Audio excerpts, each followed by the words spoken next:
of Melissa Silvera.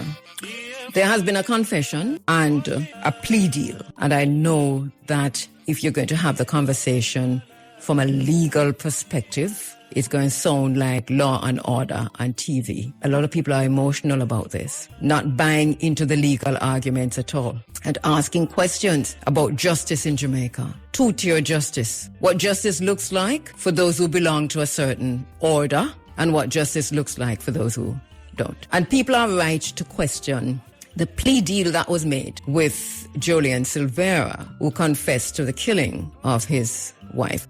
When you read the report, even the press release about where the shots were in the autopsy, where the shots were located, it is enough to make you want to scream. Why? And why did that happen? But also why a plea deal of manslaughter? I know people are really emotional about that, and I think they have every right to be. So the press release is out there. Part of it says, upon hearing the pleas entered by Mr. Silvera, the prosecution indicated to the court that the defense would have to provide the basis on which it is asked.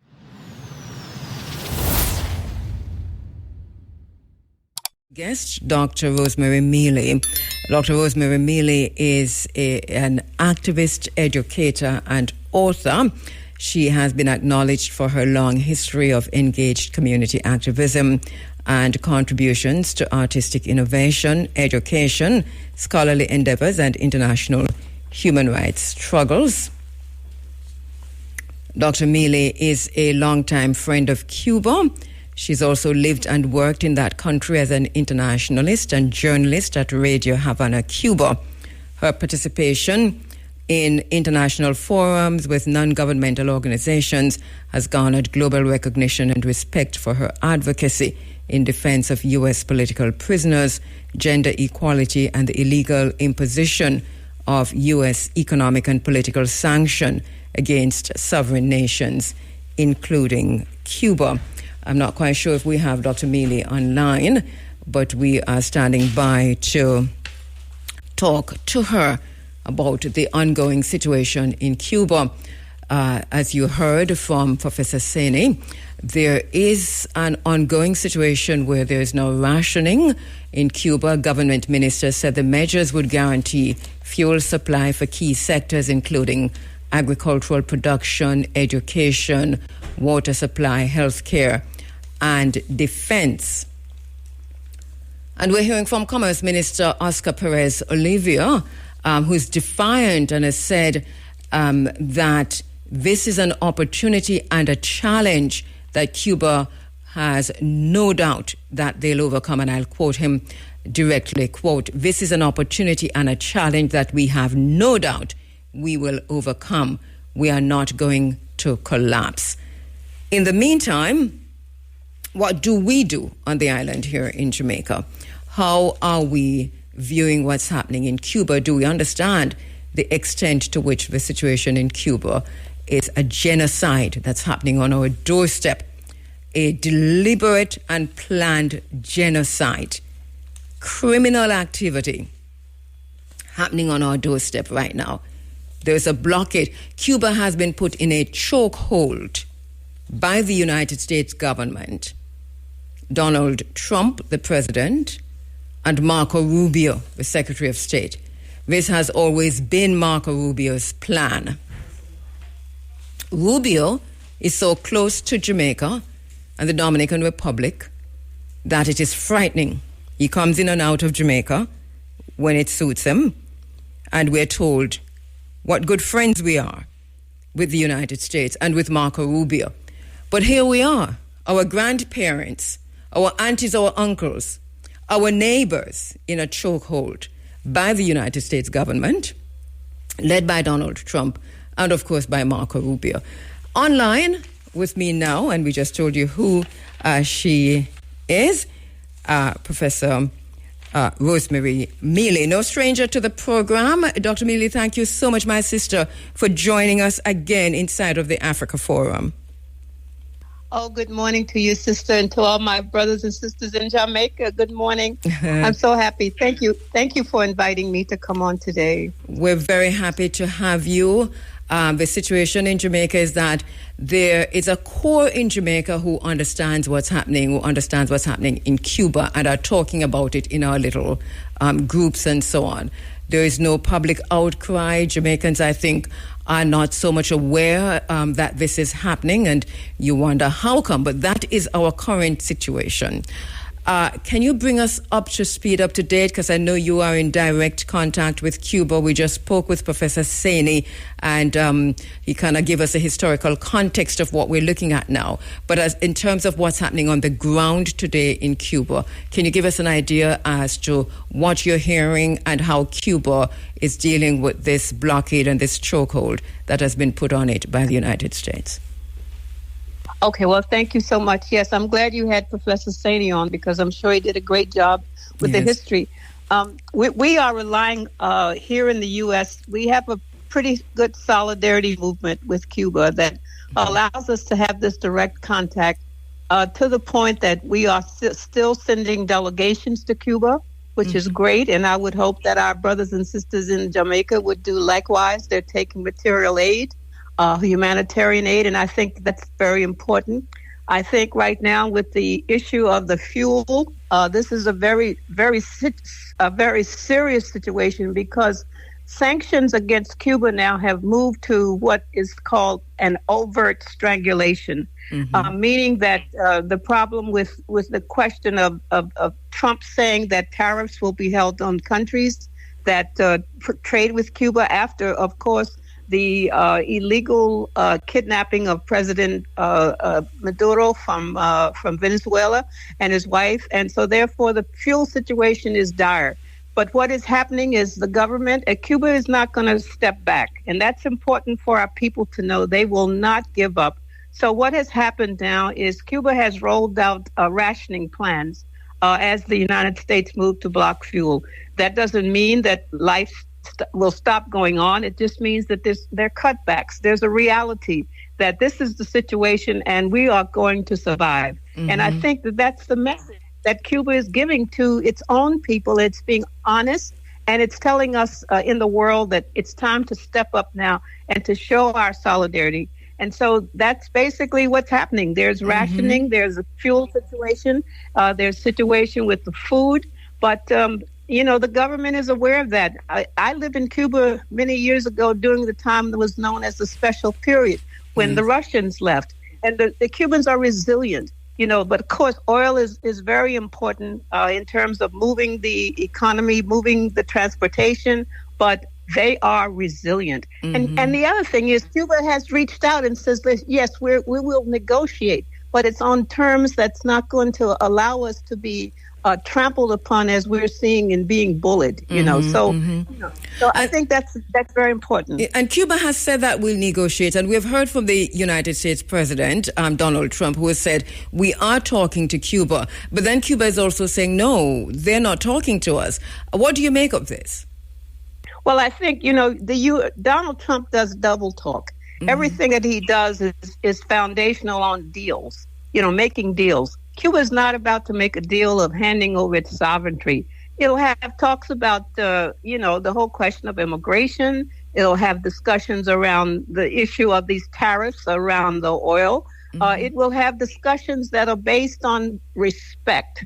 And I think that that's something that this country doesn't recognize, that it's not about giving up its sovereignty. But like with any international negotiations, it's a give and take. But fundamentally, because of the Helms-Burton law in this country, negotiations would mean that Cuba would give up its sovereignty, that it would give up its right to have the kind of government that it has chosen over, for the past 60 plus years. It's not about giving that up.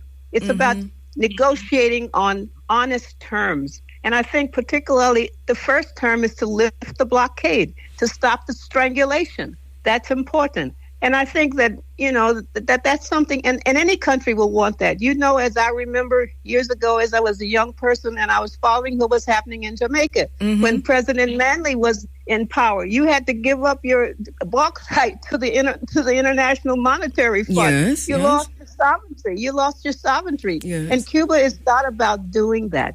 But it's honest, and it will negotiate with the United States, but it will negotiate on terms that recognizes its right to sovereignty.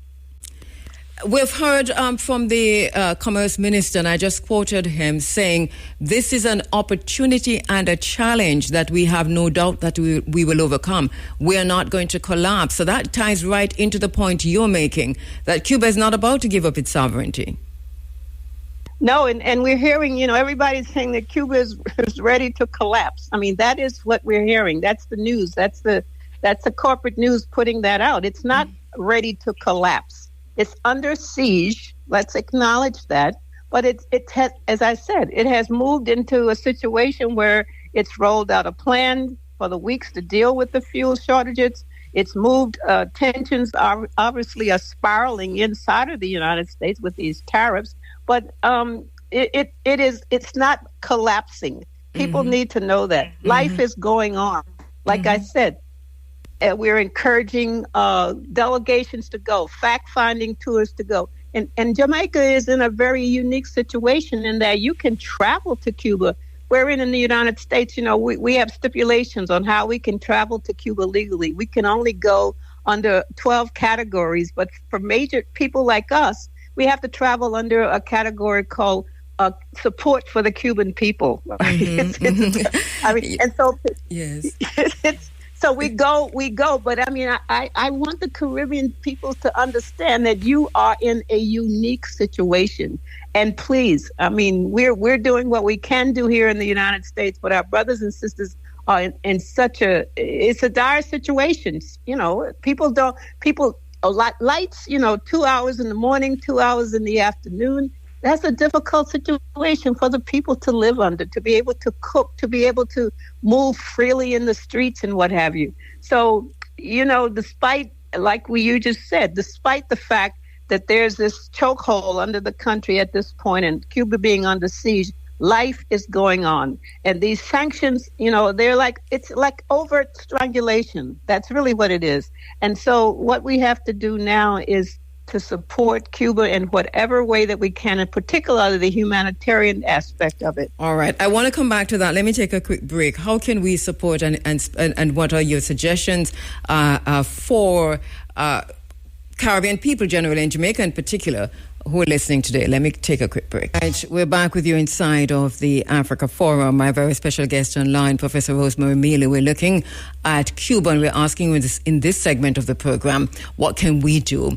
Professor Mealy, one of the things you said, my sister, just now, is that Jamaica is in a unique position because we can still travel to Cuba. Last time I went, we had to go through the United States, but there are still flights leaving directly from Jamaica to Cuba. Last time I checked also.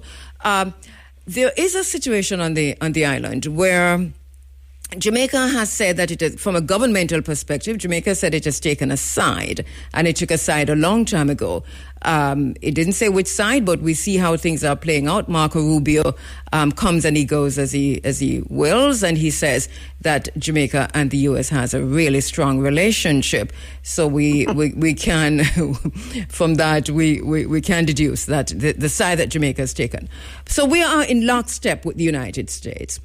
But I hear you also saying the people of Jamaica can do something. Talk to us about, because you have a long experience and history of this kind of activism. And I know people are listening asking, how can we do and what can we do? What would you suggest in terms of how Jamaicans can move on this, on helping Cuba? Okay, thank you so much, sister. Well, one thing is, I talked about the government is prioritizing the food. Food as well as the fuel rationing. But one of the things that they're maintaining is access to tourism. Tourism is still alive in Cuba. So the tourism sector and key export industries such as cigar production, which I know Jamaicans love Cuban cigars, that continues. You'll be able to trade. You can continue to trade with Cuba, which is very important. And I think also that the humanitarian aid piece is important, that when people, like the churches can play a key role. There's a Martin Luther King Center in Havana that many people do not know about. It's a multi-denomination program that serves the Cuban people. Church groups can organize to take basic food there. You can take rice and beans, and you can take a cargo if you like. You can still do that. You can take suitcases full of over-the-counter medications, and you can take them to hospitals. You can organize that, and you're in a unique situation also, sister. You have hundreds of Jamaicans who have graduated from the Cuban ELAM, the incredible medical school there. Yes. And of course, we know that many of the CARICOM countries now are caving in, calling in their students, but Jamaica still has students who are studying there on scholarship. I would encourage those students to come out and make a statement, because you benefited from the Cuban education, the medical education. So I think it would be great for those students to return with brigades full of medical supplies. That's a great thing. And you have to use those avenues. And I think also that it's important, it's so important that Jamaica not cave in, as some of the other Caribbean countries have, in terms of stopping the contracts that exist with the medical school and the medical the global medical program that's so great. And because I know, and that's one thing that Rubio did, he traveled throughout the Caribbean and he told those countries to stop allowing their counterparts to study in Cuba. We saw that happen with Barbados, not Barbados, I'm sorry, Grenada. All of those countries are being targeted. So I really encourage the travel piece is important. The carrying of material aid, humanitarian aid is still important. And also just to speak out, to write articles in the newspaper, to get op-ed pieces. Those are very important things, because we are looking at here in the U.S., we are looking at our African brothers and sisters in the Caribbean to see how we can have some kind of relationship with you. Maybe we can send things to Jamaica. Like during the hurricane, we did that. We send things to you, and then you transport them there. So that's important, because there was one time when we couldn't even fly to Havana, so we had to come to Jamaica and take a flight to Havana. I think for African people, those are the basic things that we can do. And let's remember, when Africa called, it was Cuba that answered. Now Cuba is calling, and we have to answer. So that's, it may sound symbolic, but it means so much. No, and I can just imagine. And one of the things you talked about here just now was over-the-counter drugs. I mean, people are not even thinking about this. The extent to which this blockade, this stranglehold that the U.S. has put on Cuba as impacted pharmaceuticals, just things for flu. I mean, we have some really bad flu, for example, going around now in the Caribbean. So I mean, simple things like that. But I know that there's so many ways that Jamaicans can get to Cuba, because we are so close. And I'd really hope that from this morning's program, people begin to think about how they can make a difference, what you can do and how you can do it. What can you tell us about what's happening in the education sector? Because you talked just now about so many of our students who have studied in Cuba, and some still remain. But what's happening there generally? Well, that's what's so great about how the government has put a plan in to function and to continue. Education is continuing, the continuation of the operation of schools. That's going to be maintained. There's going to be, especially in the full primary education, that's a focus with hybrid systems using technology. That's going to continue. So the leadership of the country has affirmed that Cuba will not collapse. I mean, it's prioritizing structurally how they're going to deal with the fuel thing, because since December, multiple tankers headed for Cuba, and they were seized by the U.S. naval forces in the Caribbean, right? Yes. Many people don't know that. But Cuba has announced these sweeping, full rationing measures designed to protect essential services. And that includes, like I said earlier, education, healthcare, tourism, and also implementing other hybrid systems of implementing education and what have you at a higher level. So, and the other thing is thousands of Cubans are marching and right in front of the U.S. Embassy. These are organized, youth groups and what have you, coming out and challenging in their own country, standing in front of the U.S. Embassy or intersection in Havana and really raising their voices, and so just a small mobilization in Jamaica and Kingston. Cuba needs to know that it has friends, that it still has friends. And so just the little things like that, even just your voice, is important. Even if you can't get there, mobilize a street rally or something. It's for us, it's almost illegal to do that in this country now. So you're still quote unquote independent. Yeah, I should say. Well, you should. I'm going to have to talk to you off air. Because Jamaica has made a choice between sovereignty, independence, and whatever we have going on here. Hold for me, Sister Rosemary. Let me take a quick break. Inside of the Africa Forum, our sister Professor Rosemary Mealy is online, and we're talking about Cuba and how we can help. This is what we're looking at, solutions in this category, in this segment of the program, and practical solutions. You've got your little boats, and you know what you do with your little boats. There's an armada, Sister Rosemary, in the Caribbean waters, and boats are being shot out of the waters, and people are being killed. Fishermen who used to go all the way to Cuba are scared. People are afraid. And how do we factor this? Even afraid to reach out to our neighbors. Right. Well, we found out that those armadas and what was happening, that was under the guise that they were stopping drugs, right? We found out that was a lie, that really the whole idea was to frighten people. And then eventually it culminated with the kidnapping of the Venezuelan president. And we knew that was all about oil. Yeah. So we understand that was a lie and a smokescreen. But I think that, the traveling there right now is mainly, I guess the safest way is air travel. You can still do that. That's really important. So folk get together. Even if it's just 3 or 4 delegations going, the other thing too, that to find ways through, I know we know CARICOM is, it's like a joke. We're laughing. Yes. But there's still some forms within there who still believe that we can still do things and that we can still assert our sovereignty. The other thing I wanted to say, that basic things of sending to Cuba is like flashlights and lamps, as solar panel lamps, solar-powered lamps. That's important. The other thing is Cuba has moved to divert away from fossil by they have solar farms, but they purchase those solar power things from China, and that costs money. And so you could have I know we're strapped for resources right now, but we go back to the old way of having events and fundraisers where we can raise money and we can but sorry to interrupt, Sister Rosemary, but you've made a really good point, and this is important for us. We've just come through Hurricane Melissa, and we got a lot of that solar, and I know there are many Jamaicans who still don't have, but we can go in and share. I know in Jamaica we've got storehouses of stuff.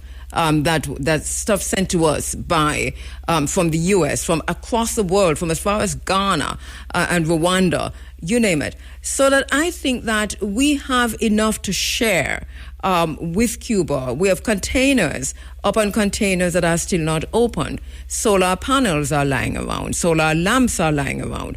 And this may be one way to go. How do we share with Cuba? Absolutely, and you still have the Cuban embassy is there, and you make connections with the comrades who can help to suggest ways in getting those things there. I know we collected here while we were collecting for Cuba here. We had a project where we were sending you things. We were sending things to Jamaica, so we reached out, and of course Cuba has reached out to Jamaica and all of the Caribbean even within the 60 plus years of this U.S. blockade, it has still always reached out with what it has, and we have to remember that.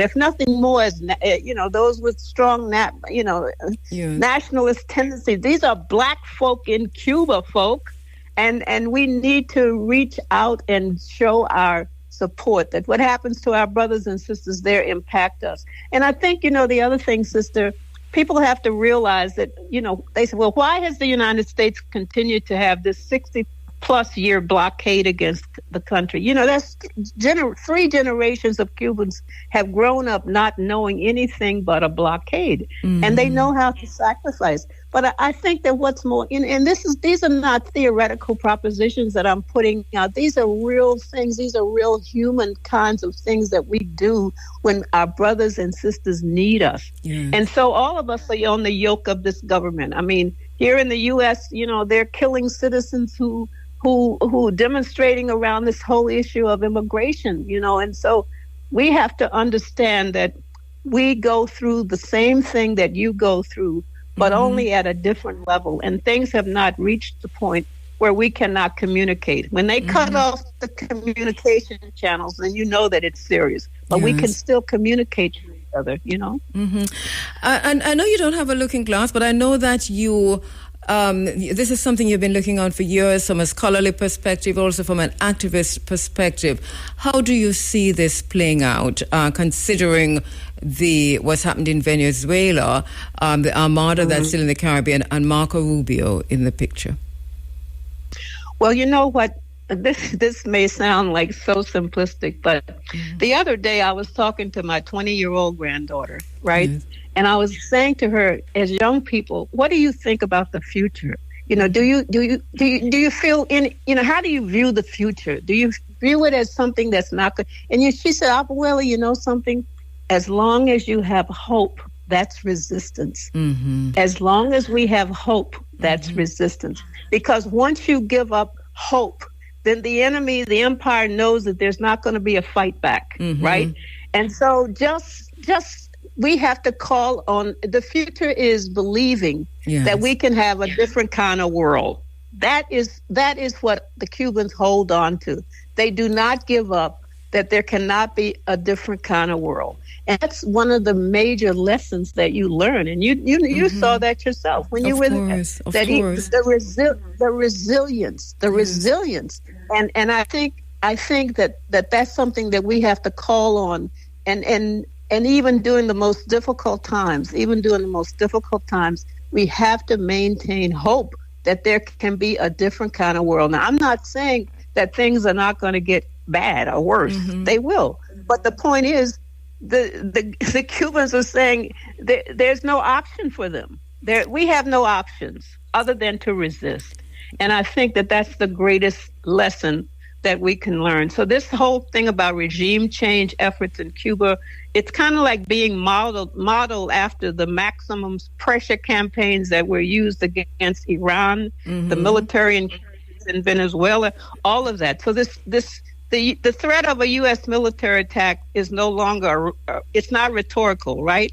And it's used to, but it has worked in opposite ways in Cuba, because what it has done nothing more but to drum up Cuba's nationalism, right? Yes. So when you drum up nationalism, that means that even the people inside who may disagree, they're coming together, right, to figure out strategically kind of options that they need to have in order to survive. And I think that's a critical point. That's my vision. Yeah, it's a very good point to make. I reference this, Cuba, one of the most sanctioned countries in the world. A similar thing with Russia, if you will. But out of sanctions and Iran, we see this kind of nationalism emerging, but also a new financial system bypassing the sanctionable spaces, which is also something to pay attention to. I don't know how Cuba fits into this, but we see what's happening with BRICS, for example. You're thinking on that. Yes, because BRICS is it's a challenge, right? It's a operation that's still in progress. Yes. We have to look at it that way. Yes. And I think that that's important and that's what's so threatening to the United States, right? I mean, the dollar it's the value of the dollar should not be the commodity, that should not be the currency that the world has to use, because that's the capitalist currency that has put the world in the situation that it's in. So we have to encourage BRICS. I was speaking to the Cuban ambassador a couple of days ago, and I asked him what did he think about it at this moment, and he said it's a work in progress, and as long as it's in a work in progress, then it can happen. It can happen. Yes. And so that's. And I'm not an economist, but I certainly see where if it moves and it develops, and I think I have to say Barbados is really taking a lot of even though we may have political differences there, but they're speaking out, and they realize the significance of that. Of course, in BRICS, there are states in there that line closely with the United States. Of course, yeah, but it's a power, it's a power broker. And that's important. To what extent is what's happening to Cuba a threat to the Caribbean, even especially those who were so closely hugging Marco Rubio in the United States? I mean, Cuba is part of us. This has to be a threat not just to Cuba, but to all of us. Yes, I mean, when you look at a country where, and I'm just going to compare it to the United States, okay, where you look at a country where you only have 1.39% of unemployment, and in the United States it's 3.60. When you look at a country where there's no homelessness, and in this country it's bordering somewhere 750 to 800,000 people, I would just say that. You live in a country where health care is free. And in this country, we're struggling just to survive daily. So, when you do these comparisons, how could Cuba be a threat when you look at the advances that it has made? And I think that that's a very important lesson. We know that during COVID, because Cuba is not able to trade on the international market, it found its own COVID vaccines that it shared throughout the Caribbean and throughout the world. So how could a country be a threat that advances in areas that we can't even advance under the kind of systems that we live in? I mean, illiteracy. Cuba has a literacy rate of 99%, and even in this country, it's 88, maybe more. And, these figures that I'm quoting, they're from the World Bank. You know what I mean? So when we talk about Cuba being a threat, it is a threat because it represents how you can develop in a country that does not use its model of development based on a capitalist-oriented system. It's a more humanitarian system. I'm not saying that there aren't any problems in Cuba. I'm not saying that, but I'm saying that it allows the opportunity for humanity to emerge to the level where you can really be a human. And that's what we're looking at. That's the kind of society we want. So why would that be a threat, So the extent to which we are, and the rest of the Caribbean and CARICOM is really a disappointment here. And not that it was created to be any much more than it is, but at least you expect a kind of a unity at a time of crisis, which instead we're seeing a splintering. But the extent to which we remain splintered and the extent to which we participate in the genocide of our own selves, the strangulation of our own selves, is to me, this is it's phenomenal that this is a path that we seem to be taking. Yeah, we want a path of development of what we saw happening on Gaza. I mean, we're still watching children dying from starvation. Is that the kind of path to development that we want in our own countries? Do we want, and we call it, legally we call it economic genocide. And that's exactly what's happening in Cuba. The attempt is to insert that. Is that the kind of, just think about this. Marco Rubio is telling our brothers and sisters to stop the global health partnership that exists. Those global health partnerships have saved millions of lives in our countries. There's nobody's hearing that if you pull out the global health projects, and that's, the doctors and the nurses who are in your country, if you take them out, what happens to our people? The United States is not going to bring. We have a nurse right here in New York for this last 6 weeks. We have nurses who are on strike. So what I'm really trying to share is this: that are we going to opt for the kind of system that helps to show that the empire is crumbling? Do we want to be a part of that, or do we want to grow out of its ashes? In a sense, and so that's it. We are in a situation right now where we can either align ourselves with the empire and go down with it, right?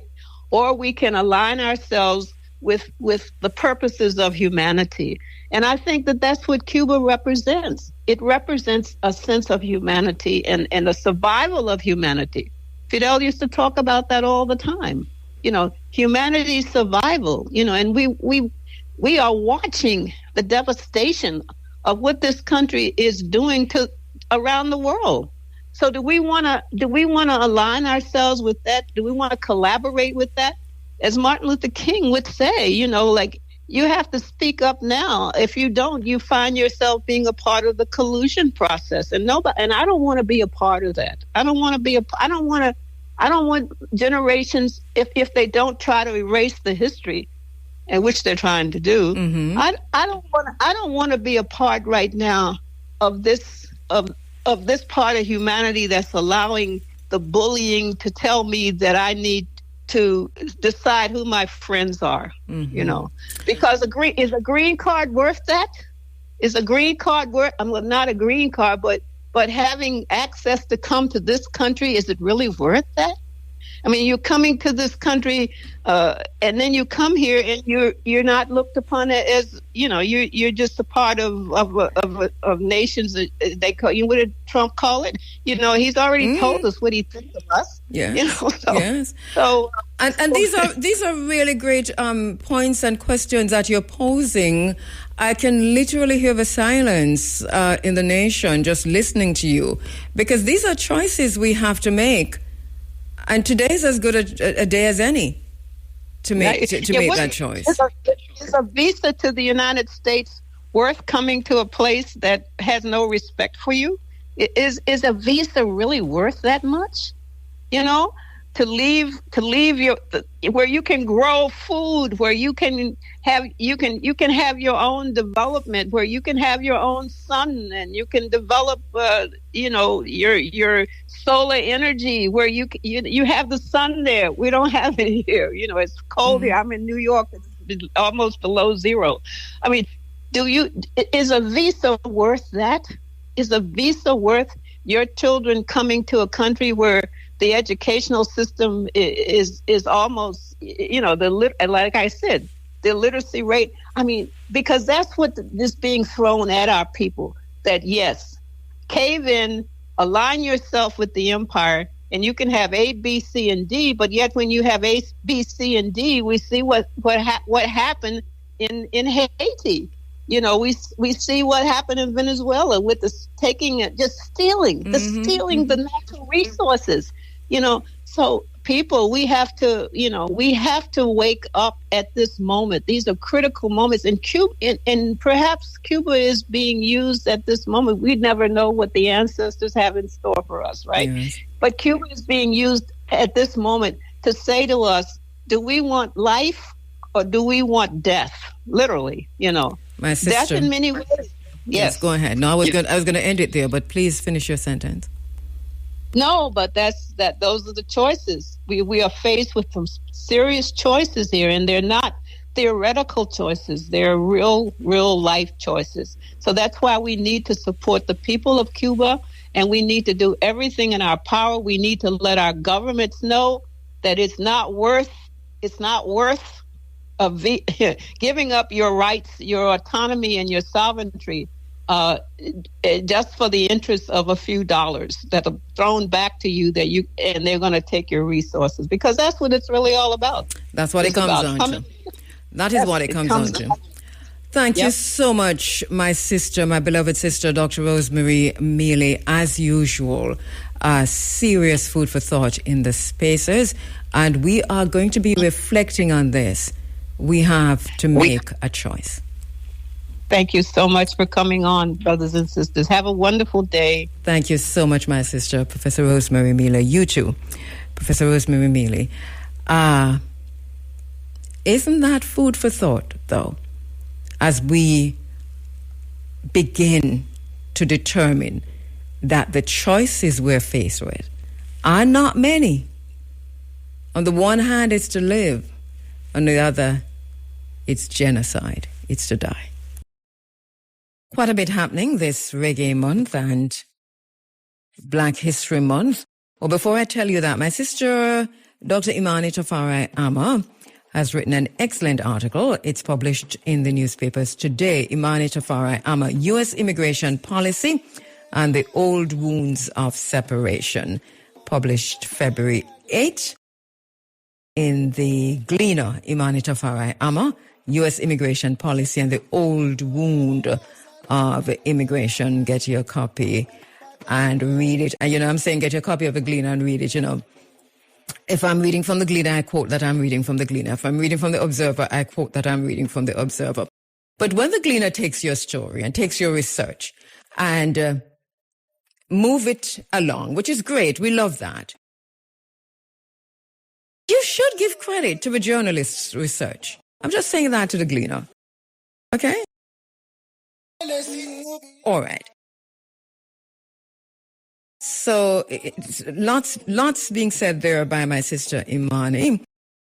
She talks about the abrupt halting of visa processing is not merely an immigration issue. It is a mirror held up to the unequal global order, one in which the lives and futures of people in the global south can be paused, redirected or discarded at will until this imbalance is named, challenged and repaired. The promise of mobility will remain conditional and the wounds of separation, old and new, will continue to reopen. It's a great article.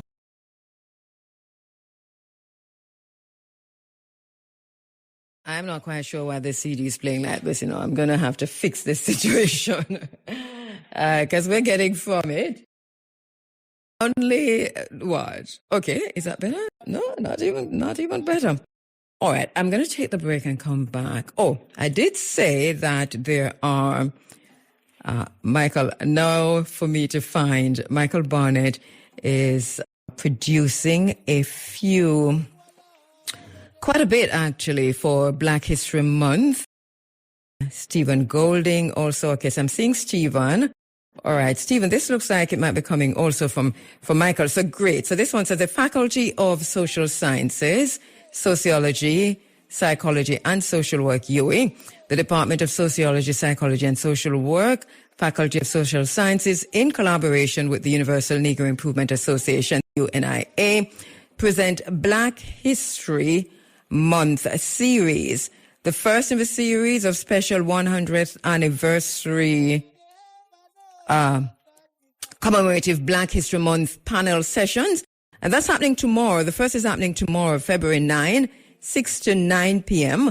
at the Multifunction Room, Main Library, UWI Mona campus. So let me tell you who will be on. Professor Rupert Lewis, Professor Vereen Shepherd, Stephen Golding, Professor Clinton Hutton, Dr. Michael Barnett is the moderator, and Dr. Y. Archer Njidi. Ya Asantwa looks like she's in the island. Ya Asantwa, it looked like you're dead.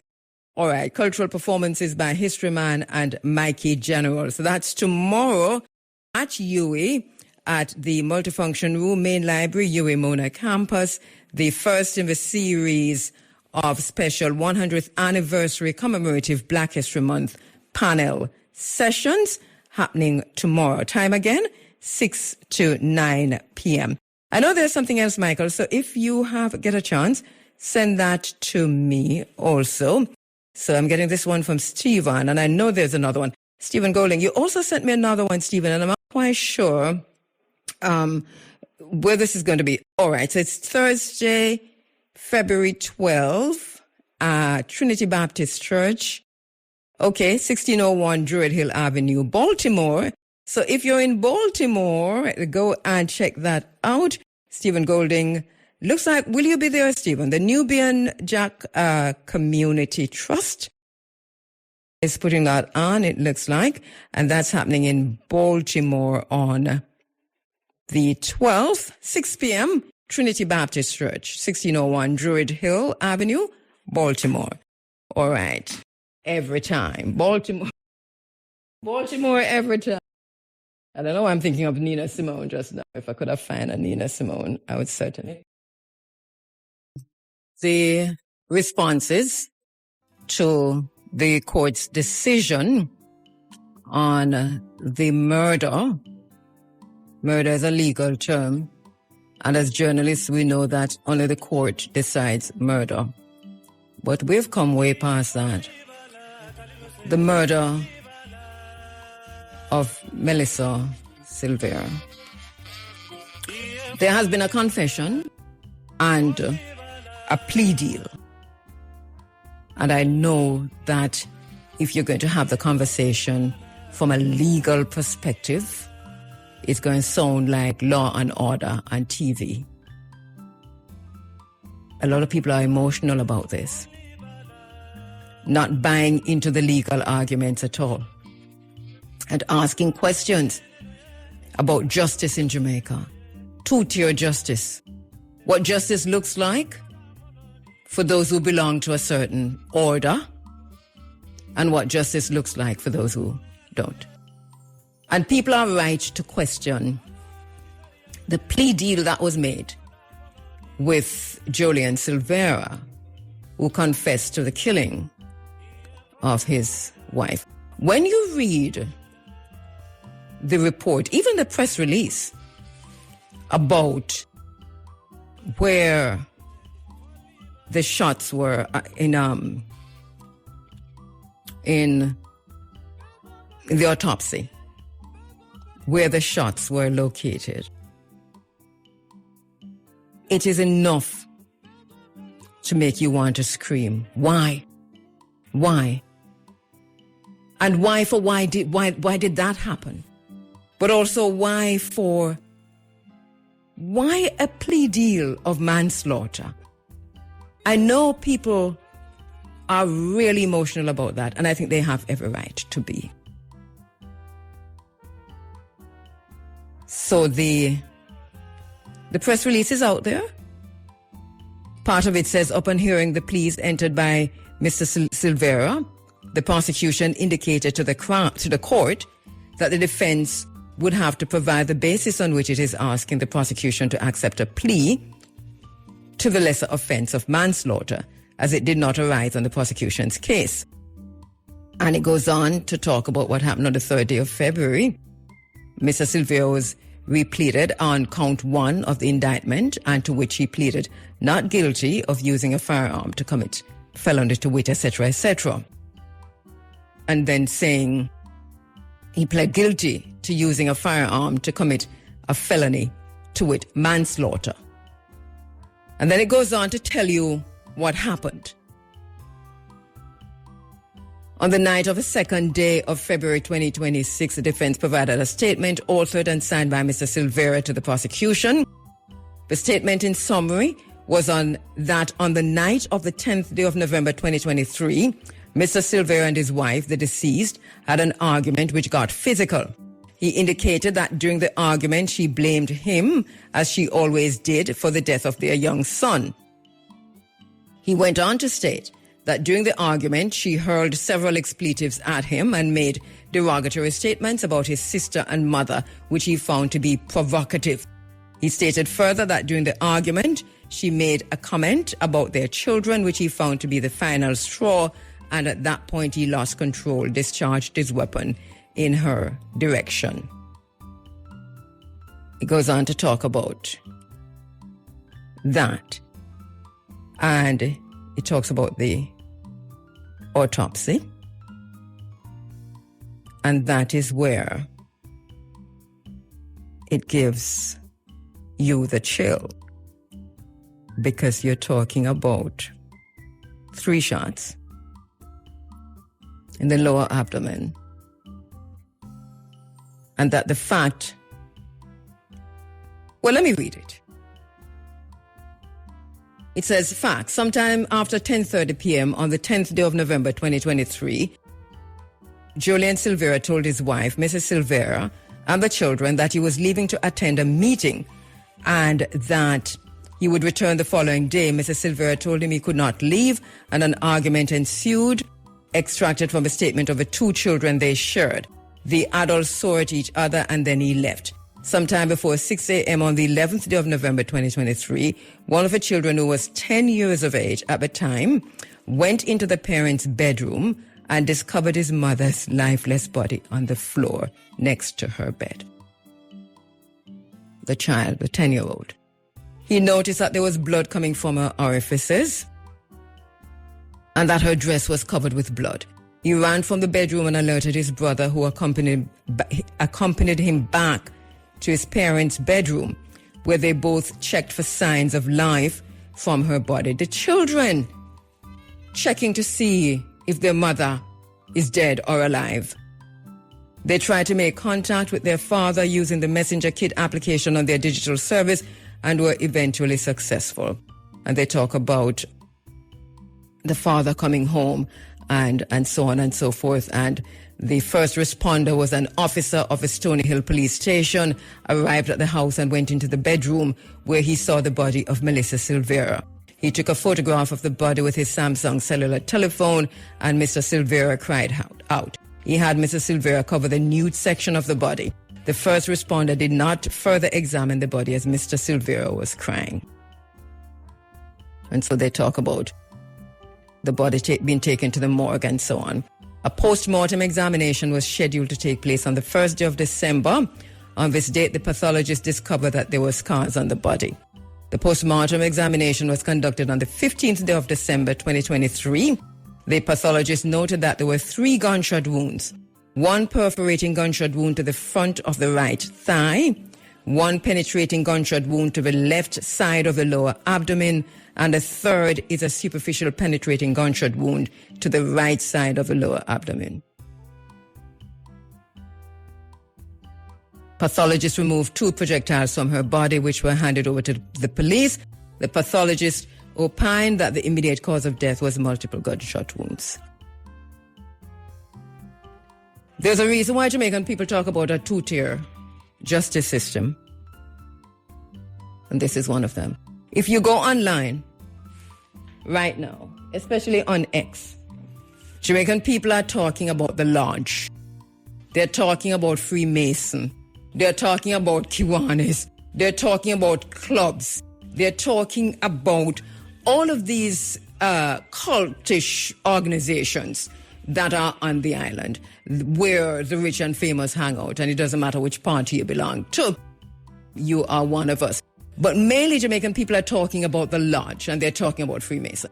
There is a reason why Jamaican people have gone there, because you're seeking a place to anchor the anger and the pain and the hurt and the whatever else is coming at this, because it looks the way it looks and it sounds the way it sounds. And Jamaican people are having a very hard time digesting the plea deal. And they're asking many questions. Is provocation then a defense? And if you read the legal briefs, I think that's a whole other kettle of tea.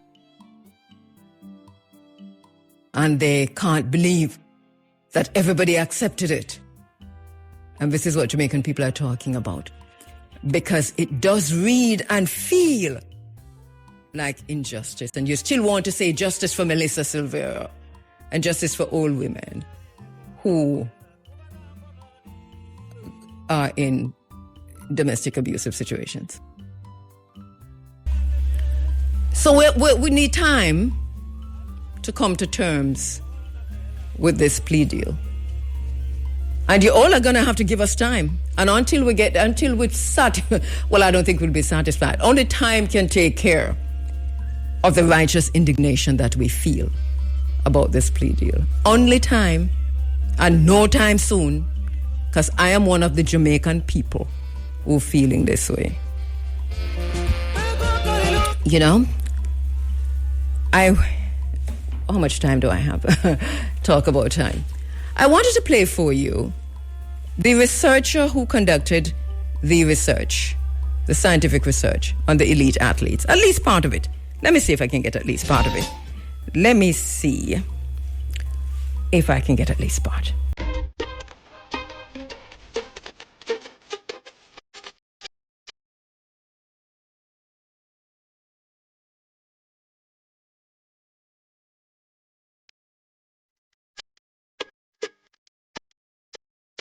Buenos días, Costa Rica. Espero todas buenas en sus vidas. Y espero también mi charla a ti te gusta. Now to return to a language I actually speak, namely English, I want to tell you about work I've been doing on sprinters and what factors are associated with excellence in sprinting. By sprinting, I mean running a 100 and a 200-meter dash. All of this work was done in Jamaica. Here you can see Jamaica's elite sprinter, the top sprinter in the world, Usain Bolt. And what my work shows is that his knees are apt to be an important part of his success. My work shows that the more symmetrical the knees are, the faster people run. By symmetrical, I mean more alike. So when you're perfectly symmetrical, that means the knees have the identical same size. If you're very asymmetrical, it means one knee might be fat and the other thin. So what I am going to show you is that knees play a unique role in sprinting speed, namely symmetry of knees. Now, the first piece of work we did was on Jamaican children, which we did in 1996. I brought down an international crew from England, various parts of the U.S. and so on, top scientists, to measure 280 Jamaican children, ages 5 to 11 roughly, from head to toe for bodily symmetry. And we measured everything, including their teeth and so on. But we also measured their external morphology. As you can see here, John Manning, who is the dean of fluctuating asymmetry, he's one of the top authorities in the world on the subject. He's measuring a girl's ear length with calipers, and he'll measure the other ear, and then she'll be cycled through about 15 students later. They'll cycle her through again. John has forgotten her. He's forgotten her ears. So it's an independent measurement. So for every trait, for every child, we have two independent measurements, and that makes the correlation stronger because the average is better than the two independent measures. Likewise, we measured elbows. And this is Randy Thornhill, who's also done excellent work on symmetry, again using calipers, again measuring the girl's elbows, and once again she'll go through and be remeasured by him. The whole point of the long-term study was to follow them into the future and see what symmetry at this age correlated with in the future. And the further into the future, the better. So in 2010, which is to say 14 years after we did our original study, we actually did some races. And we were going to do 100-meter and 200-meter, but we didn't have the space, so it ended up being 90 meters and 180.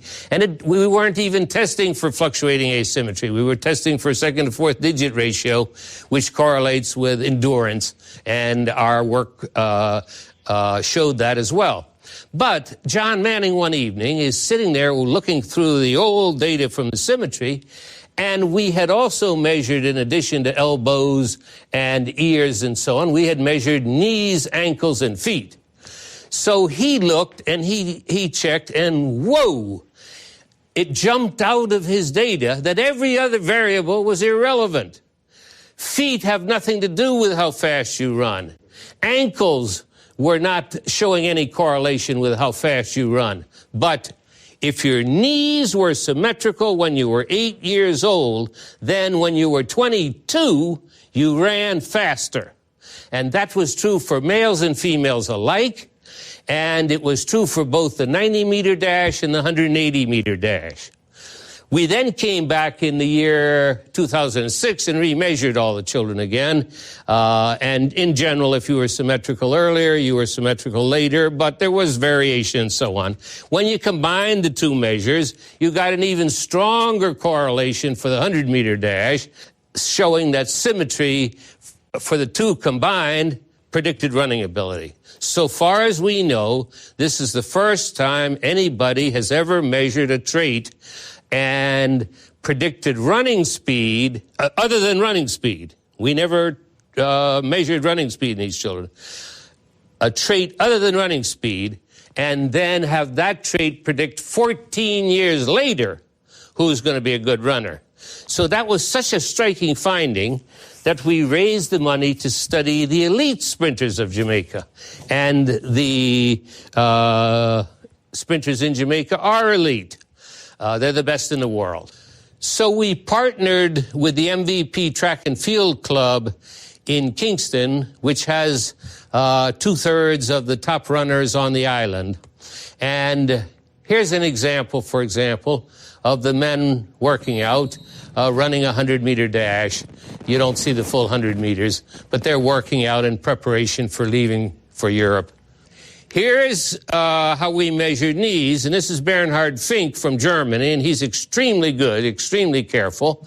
And you can see that he looks for the condyle, a depression on the side of your knee, and he looks for the same depression on the other side.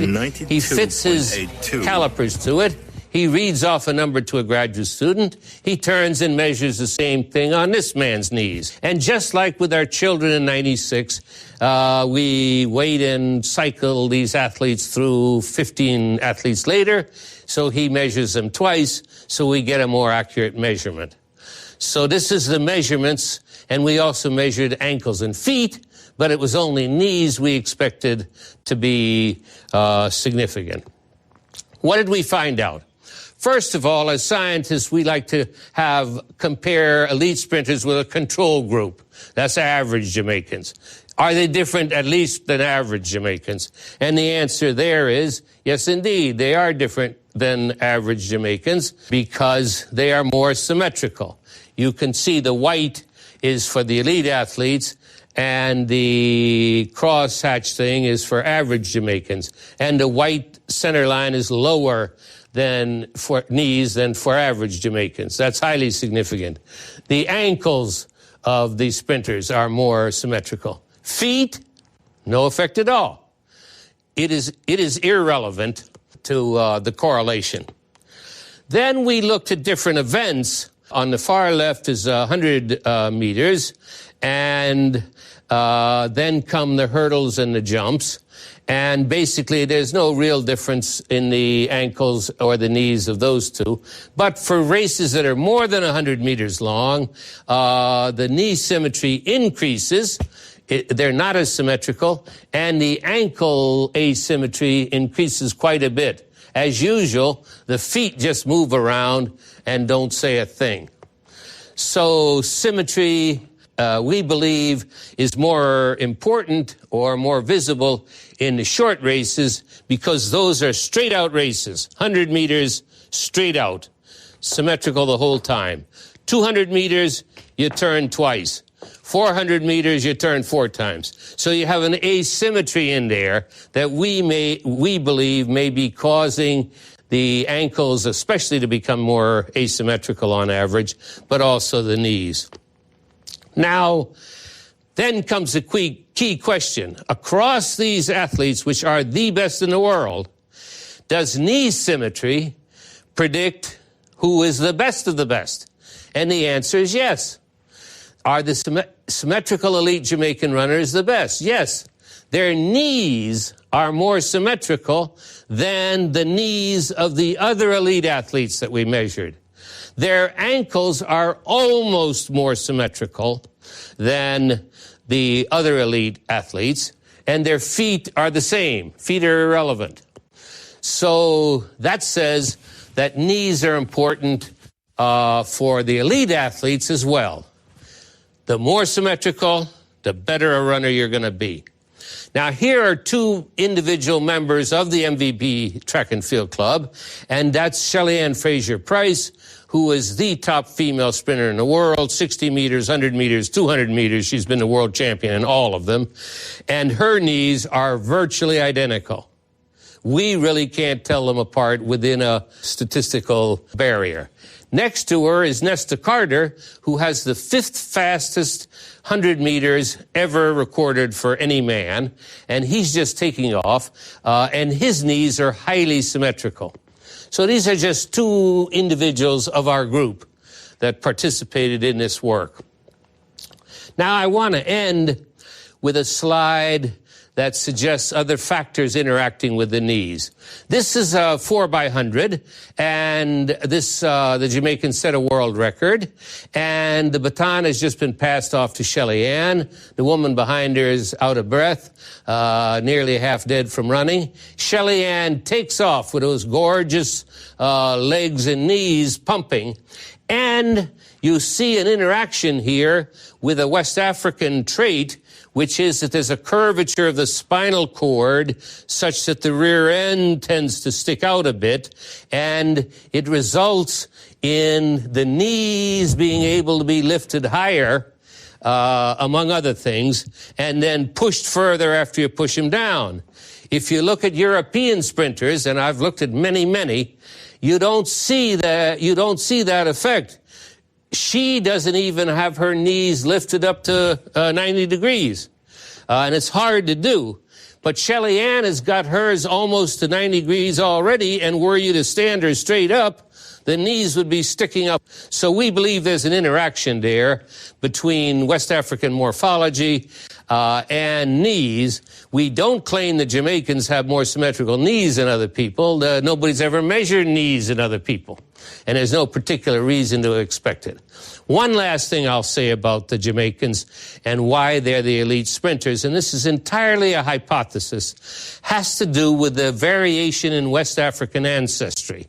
And it turns out the British kept excellent records of where the slaves came from, and they came from Senegal, all the way down the Wolof and the Serra, tribes up in Senegal, 800 miles down the coast of Nigeria, the Igbo, the Yoruba, with the Twi from Ghana, with various ones, French, Ghana, and so forth and so on, not Ghana, countries in between. So that meant that there was a lot of intermixing of the West African genes among the slave population. Because in West Africa, Yoruba will marry Yoruba, Igbo will marry Igbo. But here in Jamaica, as slaves, they're all thrown together and they breed with each other. And we know from other work that heterozygosity, that is variation in genes, is good. It tends to be positively associated with various variables, including symmetry. So this is a start on a larger project of interest, why Jamaicans in particular. But as part of it, we've shown some very interesting correlations, we hope you'll agree, with knee symmetry. Thank you. All right, so that's a TED Talk. What's happening to my phone? All right, so that's a TED Talk, right? And the link is available. It's a TED Talk. It's a research done in Jamaica. On the surface of it, it's quite okay. The language is interesting. They come from different places and breed with each other.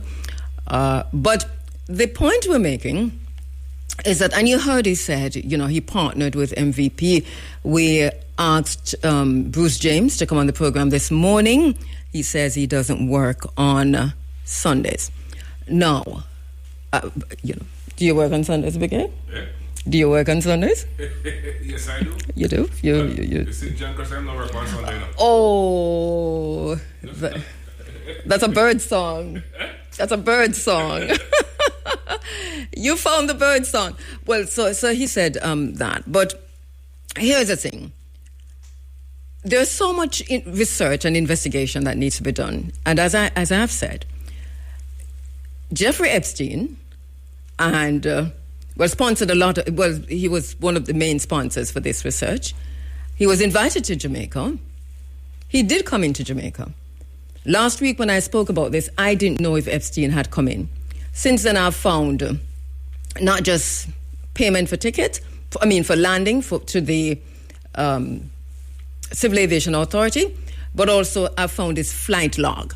And the flight log I found not in the normal documents, but in the ongoing court case that the FBI still has open, re Jeffrey Epstein. And I have him logged into Montego Bay more than 4 times. All right? And I've got much more information that I've unearthed and investigated that I can give to any commission of inquiry or anybody who wanted. I'm willing to give you all that information. The research has been done. You can continue, but I have the research. Yes, Mr. Begay, how are you doing, sir? I am wonderful. Good to see you. Again, to see you, good. Let me see your knees. Oh, you're checking the I'm checking the symmetry.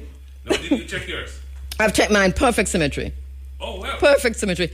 That's why I did so. When you leave the space, you can become an elite athlete. Right. Yes. I haven't done any blood tests or any cheek swabs. So that's a whole other thing. The athletes have questions to ask themselves because I don't think they knew that Epstein was the funder for this research. I don't think they had that information. I honestly don't think they knew. I also don't think they necessarily met Jeffrey Epstein, and even if they saw him, they probably didn't know who it was. This is my thinking on this. So the athletes, I think, are pretty innocent. And when was this done, actually? So this is a long, big research done over a period of decades. It started in '96. This particular one that he's talking about here, I think, was 2013, 2014. But that time, perhaps Epstein was not as notorious. But he was. Remember, 2008 was, we're talking 2013 here, you know. Oh, okay, right. So he was very notorious. Okay. He had already served time. Okay. And well known as a pedophile.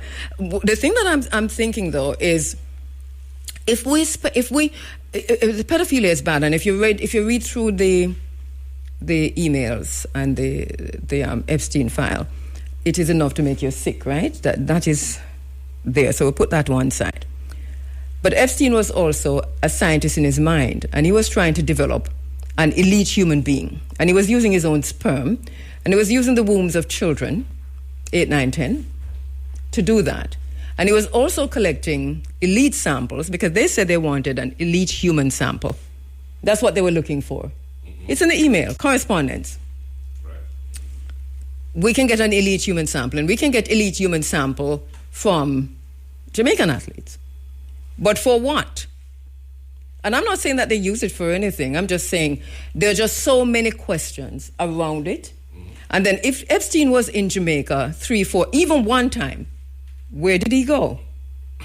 Because the first time there was the ongoing research on children. Where did Epstein go? Mm-hmm. And who come with him? And was there any human trafficking involved? And all of this information is available. You can go UTech, you can go documents, you can go flight logs. I mean, it's not difficult, I think, for Jamaican authorities to get this information because I don't have that level of clearance, and still I got so much. I mean, me don't have no clearance, and still me get so much. And we haven't even gone FOIA yet or ATI. I mean, access to information. Right. We haven't gone there yet. So can you imagine how much is left back there to get? So I have questions. Yeah. We should. I think so. And they must be answered. So anyway, Mr. Begay, happy birthday. Oh, you were supposed to put a song on the thing for me to go out with. Where's the song? I wanted to go out with that song, So AI is wreaking havoc with Big A. so Big A sent me a song. I'm actually sound good. And I didn't know it was AI. I honestly didn't. I could guess because he sent it to me, right? I mean, no, if he must send me for a reason. And I'm saying, this could be AI. And then, Melissa, I say, okay, because it reminded me of so many people in the space. And Nia is telling me that it also reminded her of Shensia. I never think Shensia. But so I heard a little bit of Christopher, and I heard a little bit of what's her name again, Leela, and Ania says she heard a bit of Shensia, and but it's still, I didn't think it was AI. There's no way this could be AI, because we've been tracking the AI thing. Big's been sending me AI music over time, and the one thing with AI reggae music is that even if them get the beat, them just never get the patois right. And this one, so when I got the email you sent me, you find it? Right, so you see, Biggie can't find anything, and sometimes he must say, oh, we can't find it, or we don't have it, or next week, and so on, and you have it right, just so, alrighty. I'm taking some time for Mr. Biggie. What am I doing now, Biggie? What am I for press? When you're ready. I'm ready. So listen, I'm leaving you with this. AI to the world. Gonna go to the phone line now to speak with the director and curator of the Jamaica Music Museum. We're talking about Herbie Miller, no stranger to this space. It's that time of year again for Groundation, and Herbie Miller joins me on the phone lines. Herbie, you there?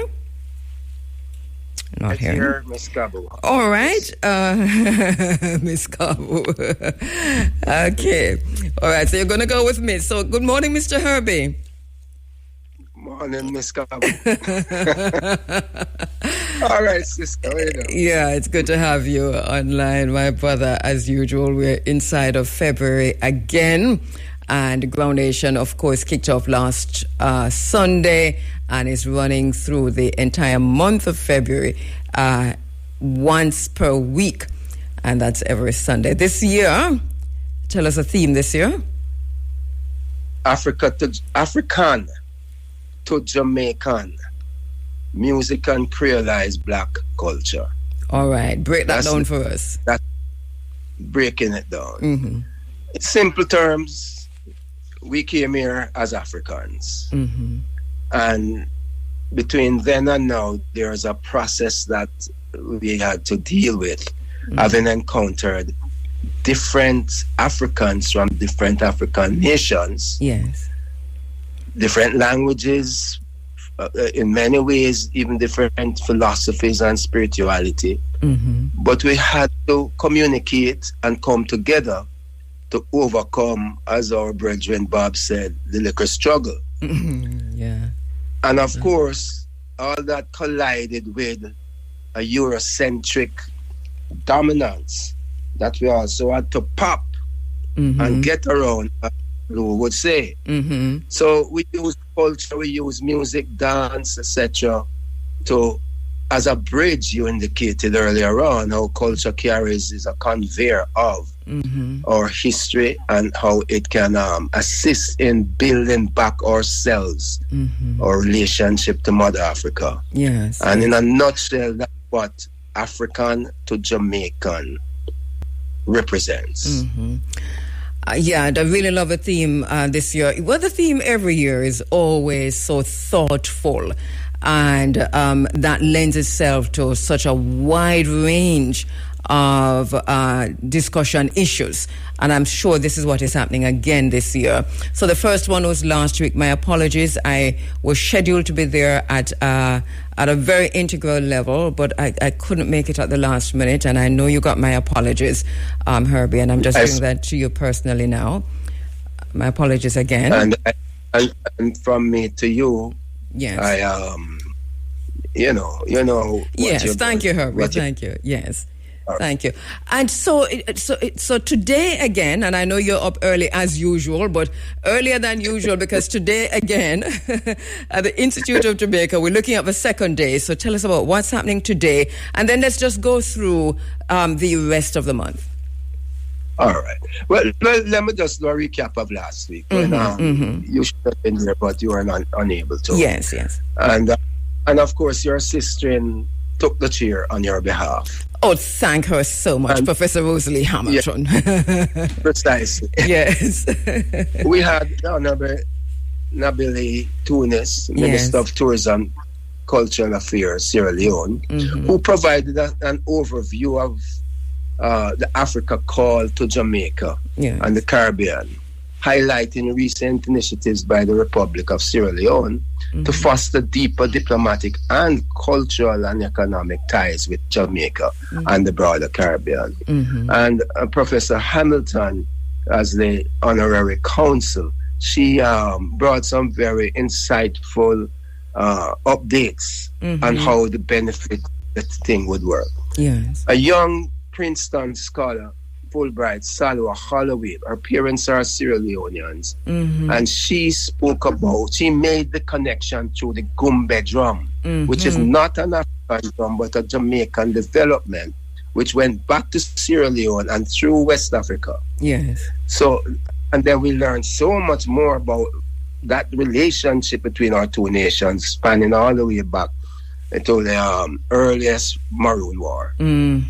So today's topic is called African Roots, Jamaican Fruits, from folk traditions to contemporary cultural arts. Yes. Our moderator, Pauline Douglas, will engage Professor Maureen Warner-Lewis, who will enlighten us about the set. Oh, that's brilliant. I mean, you couldn't get any better than that. That's like top shelf. Well, you know, Professor Warner, the Lewises, both professors. Yes. I mean, how work on African retention, especially African retention in the language and culture, but language is phenomenal. Professor Maureen Warner-Lewis. Wow. Yeah, that's going to be brilliant. Well, she has again graciously agreed to come and do a presentation at Ground Nation. Yes. And it will benefit all of our jammers immensely. Of course. And of course, our brethren, Clinton Hutton, will talk Kumina as an Afro-Atlantic transformation. Creme de la creme. Today's creme de la creme. Well, last week too, but creme de la creme we're talking about. So Professor Maureen Warner-Lewis, Dr. Clinton, Professor Clinton Hutton. Yeah. In cricket terms, you'd say they come one down and two down. Yes. And we have the Guara, Terry, Kumina dance and music and drumming group to top the afternoon. Okay. Week 3 is February 15th. It's called Work in the Spirits. Religion, rituals, music, dance, and magic. And the moderator is, again, your sister, Amina Blackwood. Yes. And Dr. Leantonette Steins will do a presentation, which I am anticipating because Leantonette is so deep in her research. I am telling you. It's like long time we are praying. Yes. So, and as a Yoruba, I think she's a Yoruba high priestess, isn't she, Leantonette? She's ordained, that's all. Yes, of course.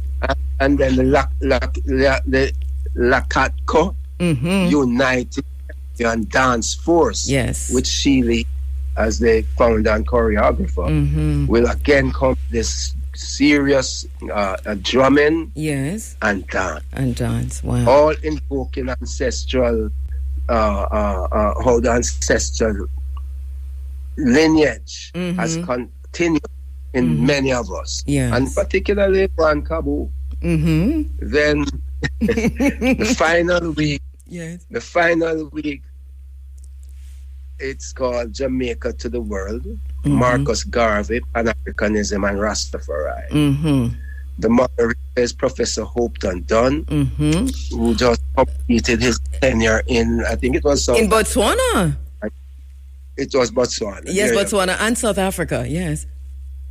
So he is back home with us, and he so willingly agreed to moderate. That's good. He was in the studio with us a few weeks ago, talking about Botswana and South Africa. Yes, it was brilliant.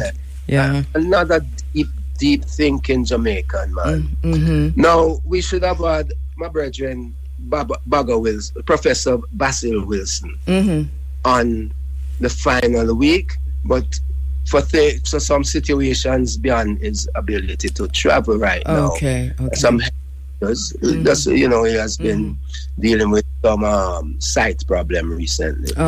He had to I'm looking for someone to fill that final week. Indeed, it might be Muta. I'm going to reach out. So listen, so it's Muta, because I was just going to say Muta. So Muta, we are some Muta, so it's Muta. Well, it's going to be Muta, you know.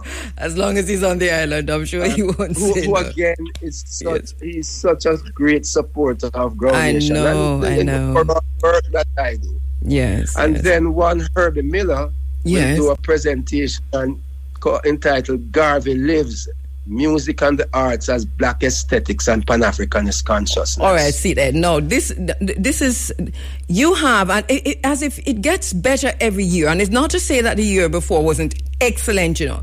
It's just that every year it really does present, it's like you're always stepping into a whole different area of discourse for which there's a vacuum on the island. And this is how it's reading for me this year. It really is brilliant. Love a theme, African to Jamaican music and creolized black culture. We can't spell Creole with K though. Like say K-R-I-O. You see the Congo business is so deep in your soul that you express it in every move you make and every talk you talk. All right, yes. I'll use Kikongo next time. There you go.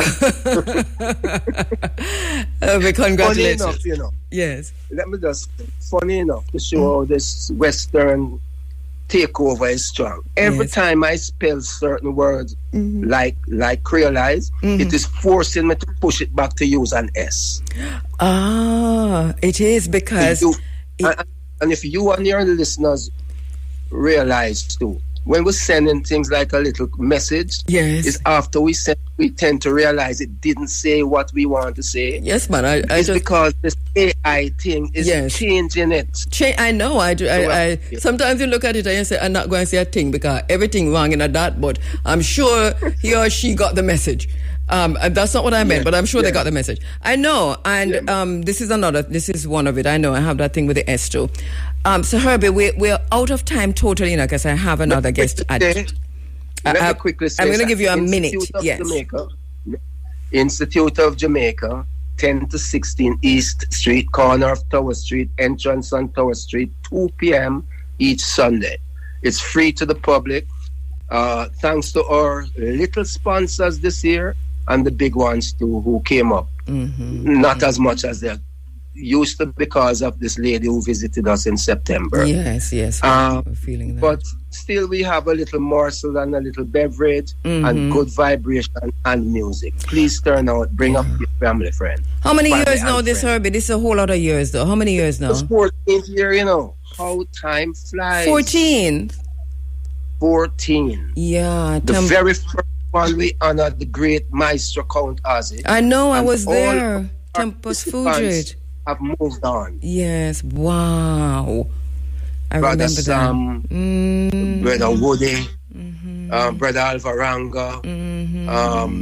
Yeah, man. So yeah, but congratulations on this work that you're doing. Give thanks to you, to Irie and Mota for support over all these years, and to all media houses as well. Our pleasure. Quick word on the great Sly Dunbar. Let's honor him too. Yes, move on, my brother. Join forces with your brethren, Robbie, and dub them all the way. I love that.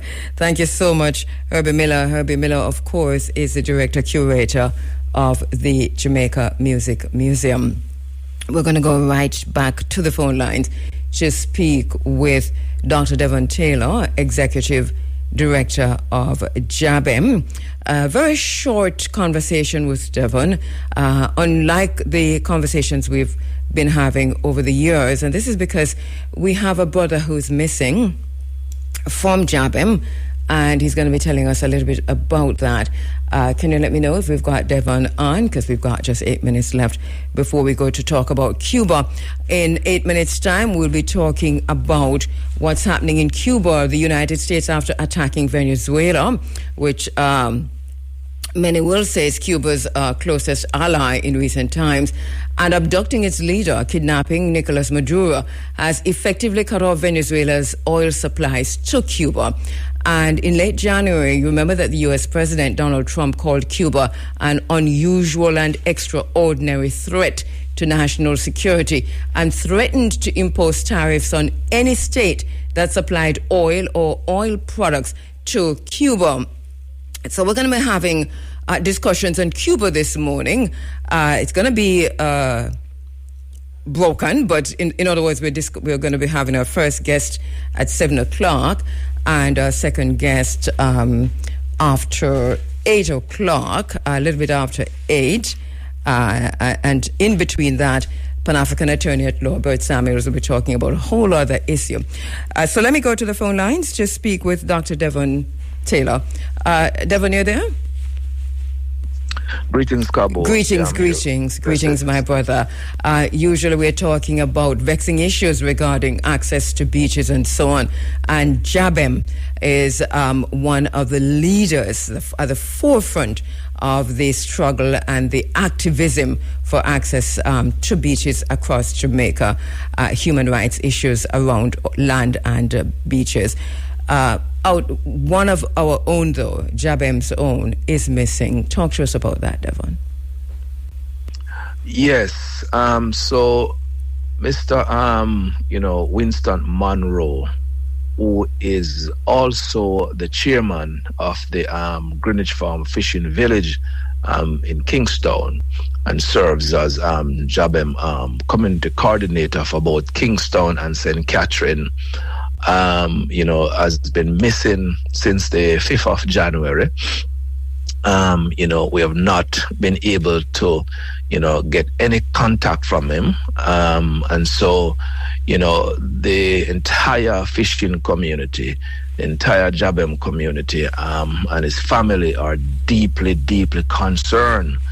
To let your listeners know that, Mr. Monroe has done, a phenomenal job for the fishing community in Kingstown, right? He's done so much infrastructural development, at Greenwich Farm Fishing Village, where, he's working on cold storage facility there that is almost complete and, up and running. He's very important in, there's the community suffer significant damage from Melissa in terms of many of the fishing docks that have been destroyed, and we are working with Mr. Monroe and the community to really help the community to restore some of these fishing docks. These are very important work that he does.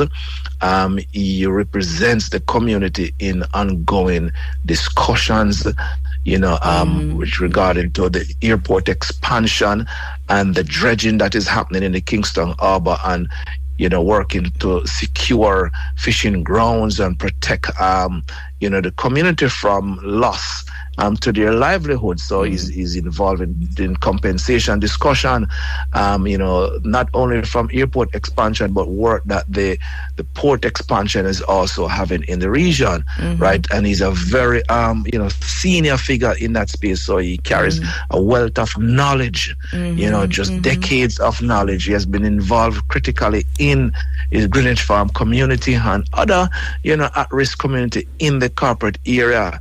So Mr. Monroe is a very, very critical member.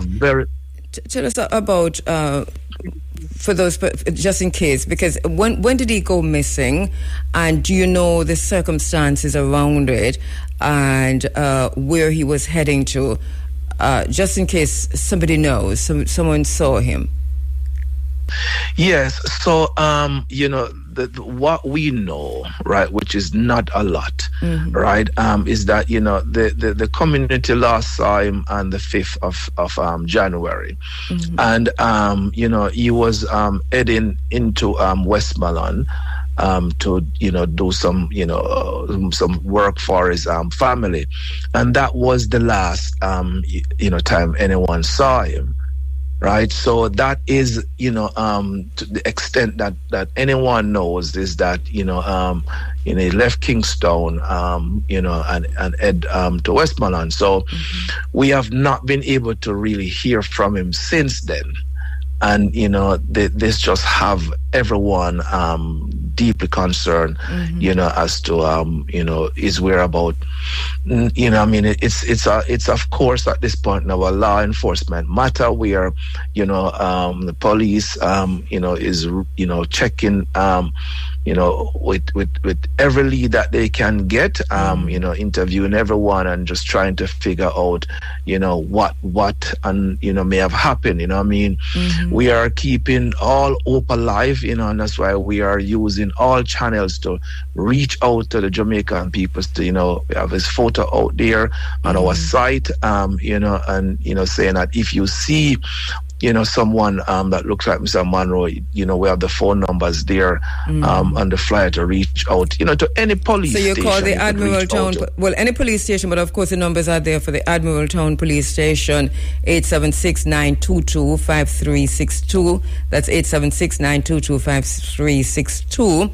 And the Marine Police HQ, 876-948-1778. That's 876-948-1778. And it's Mr. Winston Monroe. And he went missing when again, Devon? January the 5th of January. That's the last time he was seen. That's the last time he was seen. And not since. How is the family coping? Well, these are just very difficult time for the family, and the community is giving them as much support, as we all can. But we can, understand, the situation there. It's a very emotional one. Yes. The fishing community in and around the corporate area. He also serves, on regional fishing bodies, representing the interests of fisher folks all across the region. So, when you have, he's a 67-year-old man, and just imagine the wealth of knowledge. I myself have learned so much from Mr. Monroe regarding, people think that there are no fishing goes on in Kingston to an extent, but Kingston have a very rich fishing history. Is the largest sprat ground in Jamaica. There are, I think, around 10 fishing. Sorry to interrupt, Devon, because we're totally out of time. And Mr. Monroe, of course, was a chairman of the Greenwich Town Fisherfolk Benevolent Society and a community coordinator for Jabem, Kingston and St. Andrew. Thank you so much, Devon. Please tell us, keep us updated as to any information that you've received, Mr. Monroe. Thank you very much. All right, Dr. Devon Taylor there, founding director of Jabem. And, of course, we're going to be going to our next interview, Professor Isaac Saney. Professor Isaac Saney is a Black Studies and Cuba specialist and coordinator of the Black and African Diaspora Studies program. He holds a PhD in history from the School of Oriental and African Studies, University of London. His research interests are Cuba, international political economy, race and racism, and Black Nova Scotian history, areas on which he regularly lectures and publishes. Professor Saney teaches and lectures. His teaching and lecturing have encompassed courses on Cuba, Caribbean political economy, law and human rights, and African-Canadian history. He has published articles in several journals and magazines on these themes. He's the author of the highly acclaimed book, Cuba, A Revolution in Motion, which is being used in many universities across North America and the world. So we're standing by to speak with Professor Isaac Saney. As we said before, not much is being said now in the spaces about Venezuela, because we are distracted from that. But just recently, as you know, Venezuela was attacked. The president was kidnapped. Venezuela's oil has been cut off. Supplies to Havana, Cuba have been cut off. And just a few weeks ago, or a few days, if you will, the U.S. President Donald Trump called Cuba an unusual and extraordinary threat. Of course, Marco Rubio's stamp is all over that. An unusual and extraordinary threat to national security. That's U.S. national security. And he did threaten to impose tariff on any state that supplied oil or oil products to Cuba. This is serious because this is a chokehold on Cuba. This is a blockade on Cuba. Cuban President Miguel Diaz-Canel has slammed the move. He says it's fascist, it's criminal, and it's genocidal. He has also said that the U.S. is willing to talk, that Cuba is willing to talk with the U.S., but without pressure or preconditions. And he has also warned that Cuba is close to failing, and he's announced forthcoming rationing plans to address the energy crisis. This is a blockade on Cuba that has been going on for a very long time, but something has changed, and we're going to be talking to our brother Isaac Cheney, Professor Saini. Professor Saini, thank you so much for joining us on the Africa Forum this morning. It's my pleasure. Thank you, it's my pleasure. Professor Saini, here in Jamaica, I am shocked that there's not much conversation going on about what's happening in Cuba. If we shout loud enough, in Cuba, they can hear us. This is how close we are. And yet, there is a distancing, almost a cognitive dissonance about what's going on in Cuba. The U.S. blockade against Cuba has a history. And I want you to start for us by contextualizing, putting this in a historical context for us so our family, our listeners can understand where this is coming from, and then finally to go on to talk about what it means. But help us to understand the history of what's happening here. Yeah.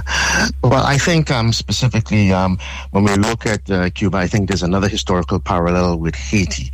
And Cuba is sort of paying the same price for its defiance of the imperial order that Haiti played, in the sense of having a successful revolution, throwing off colonial, neo-imperial control, and then being punished for having done that. And so Cuba, for a very long period, if people are familiar with the history, will know that in the 19th century, they waged various wars for independence, culminating in 1898 when on the verge of victory, the United States intervened because it didn't want an independent Cuba to appear on its shores. It rather that it would be under its direct control. And so it intervened in Cuba militarily in 1898, and from 1898 to 1958, or the early of 1959, the United States treated Cuba as a neo-colony, as a protectorate. When the Cuban Revolution triumphed with the goal of, in a sense, fulfilling the ambitions of the 19th century, establishing what one of the major, shall we, thinkers and activists, what some people often refer to as the author, if not the mentor, of Cuban independence, if not the Cuban Revolution, Jose Marti, who was killed in 1895. But he believed in a Cuba completely independent, and also a Cuba that had a significant amount of social justice. In English, a Cuba with all and for all. And so when the revolution triumphed in 1959, one of its chief goals was to achieve independence and also achieve a society of social justice. The United States opposed this because they saw it as a threat to U.S. domination of the region, and particularly for what they saw as U.S. economic interest.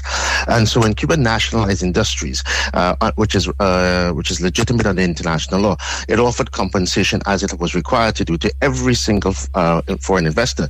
So Cuba came to agreements with investors in Spain, Canada, Britain, and so forth. But the United States deliberately decided not to do so in order to continue to create tensions. And so they then began to think of ways of punishing Cuba. One of these major ways was economically, cutting off trade from Cuba because Cuba had been integrated into the U.S. market, and then trying to punish other countries that traded with Cuba. There's an infamous memorandum from the U.S. State Department of April 6, 1960 by Lester Mallory, who was a very important person within the State Department, who wrote a memorandum in which it acknowledged, and it's available online. Just look, people can type in Google Mallory memorandum. And it acknowledged that the Cuban government had majority support. And the only way the United States could actually overthrow this government was to deprive it of all the things that the country would need, cutting off its trade and so forth. And in fact, this is almost a direct quote from it, saying, create hunger and desperation on the island. And for over 65 years, the United States has deepened this program, and it's reached its height under Donald Trump. In Trump's first presidency, he imposed over 240 extra measures, right? And particularly targeting Cuba's energy and fuel, right? And the goal is basically to reconvert Cuba into a U.S. colony. And it's cost Cuba billions upon billions of dollars, right? Every year, right? And I always like to point out, there's an argument that goes on that, well, Cuba's economic issues are a result of mismanagement of the Cuban government and the problems of socialism. Now, I'd like to point to any government that hasn't made mistakes and so forth and errors. What happens with Cuba, and I want to make 2 points here. What happens is when Cuba makes a misstep in policy, it's exacerbated because of the U.S. extreme measures. So, for example, it cost Cuba more than 4 times before Trump's latest tariffs to import oil. And now the United States has imposed tariffs on any country that sends fuel to Cuba. And Cuba's electrical grid depends, as most countries, on the production of oil and so forth, and also it powers its hospitals and so forth. But another point I'd like to make as well is when we had the thaw under Obama, it happened, officially began on December 17th, 2014. For 2 years, we had this thaw. Cuba, formal diplomatic relations were restored between Cuba and the United States. And for 2 years, we had a lessening, not an end of the U.S. economic war in Cuba, which is what it was. We had a lessening of it. And the Cuban government remained in place, the same state, the same policies and so forth. But for those 2 years, with just a slight lessening of the economic war in Cuba, the Cuban economy flourished. And so that, to me, is an indication that the real cause of Cuba's problems, over 90% of it, is caused by the U.S. economic war in Cuba. But the war is aimed precisely, and they make this very, very clear. It is to reconvert Cuba into an appendage of the United States. And under Trump, they don't even have the pretense of talking about democracy or human rights. They make it very clear, there's no euphemisms, that they're going to deprive Cuba of oxygen, they're going to starve it, they're going to basically, create chaos on the island if they can. And even one member of Congress said, listen, if tens, if not hundreds of thousands of Cubans die, it's worth the price. So this is not about the Cuban people. It's about collective punishment. Which is illegal in international law. It's genocidal in many of its components. It is to destroy an example of independence in the region. And the last point I'd make, people are probably familiar with the 2025, the new national security strategy under Trump. It's probably the most scrutinized national security document I can think of. And the Trump administration makes it very clear, the Trump regime makes it very clear, that their goal in the struggle to be the dominant power in the world is to restore their complete domination of the region, what they call the imposition of the Monroe Doctrine, right? And that means basically putting into place planned governments that it can control. And this is where I was going next with the what he himself has referenced as the Monroe Doctrine, and how that is playing out in Cuba right now. So I hear you talk about that. But but you've also said there is a goal. There is an end goal to this, and for them, it's Machiavellian. The end justifies the means. So this is not a Vietnam situation. There is an end goal, which is for Cuba to be what for America? Yeah, well, I think it's two things. One goal is specifically to once again return Cuba to the domination of the United States, where the U.S. dominated it economically. It was before the revolution. Cuba was the source, proportionately, of the largest source of U.S. investment in Latin America and the Caribbean. It was a U.S. playground and so forth. So that's one thing, is basically to return Cuba as a place for massive economic exploitation, right? And there are already plans. People are already making plans in various U.S. economic sectors to do this, right? I mean, it's almost akin, if I may say so, to the plans for Gaza, right? Which has been made by the Trump regime to build, shall we say, hotel complexes and all sorts of resorts on the top of the bodies of people. So that's one plan. I think the other goal, though, is to destroy the example of independence in the region, to demonstrate that if one actually achieves independence, defies the U.S. imperial dictate, okay, this is the consequences. You will suffer for it, right? And as I said before, I draw the historical parallel with Haiti. Haiti was paid for the fact that the enslaved Africans rose in Haiti and seized the country. A third point, I think, is to demonstrate as well that alternatives to capitalism, right, i.e. socialism, will always fail.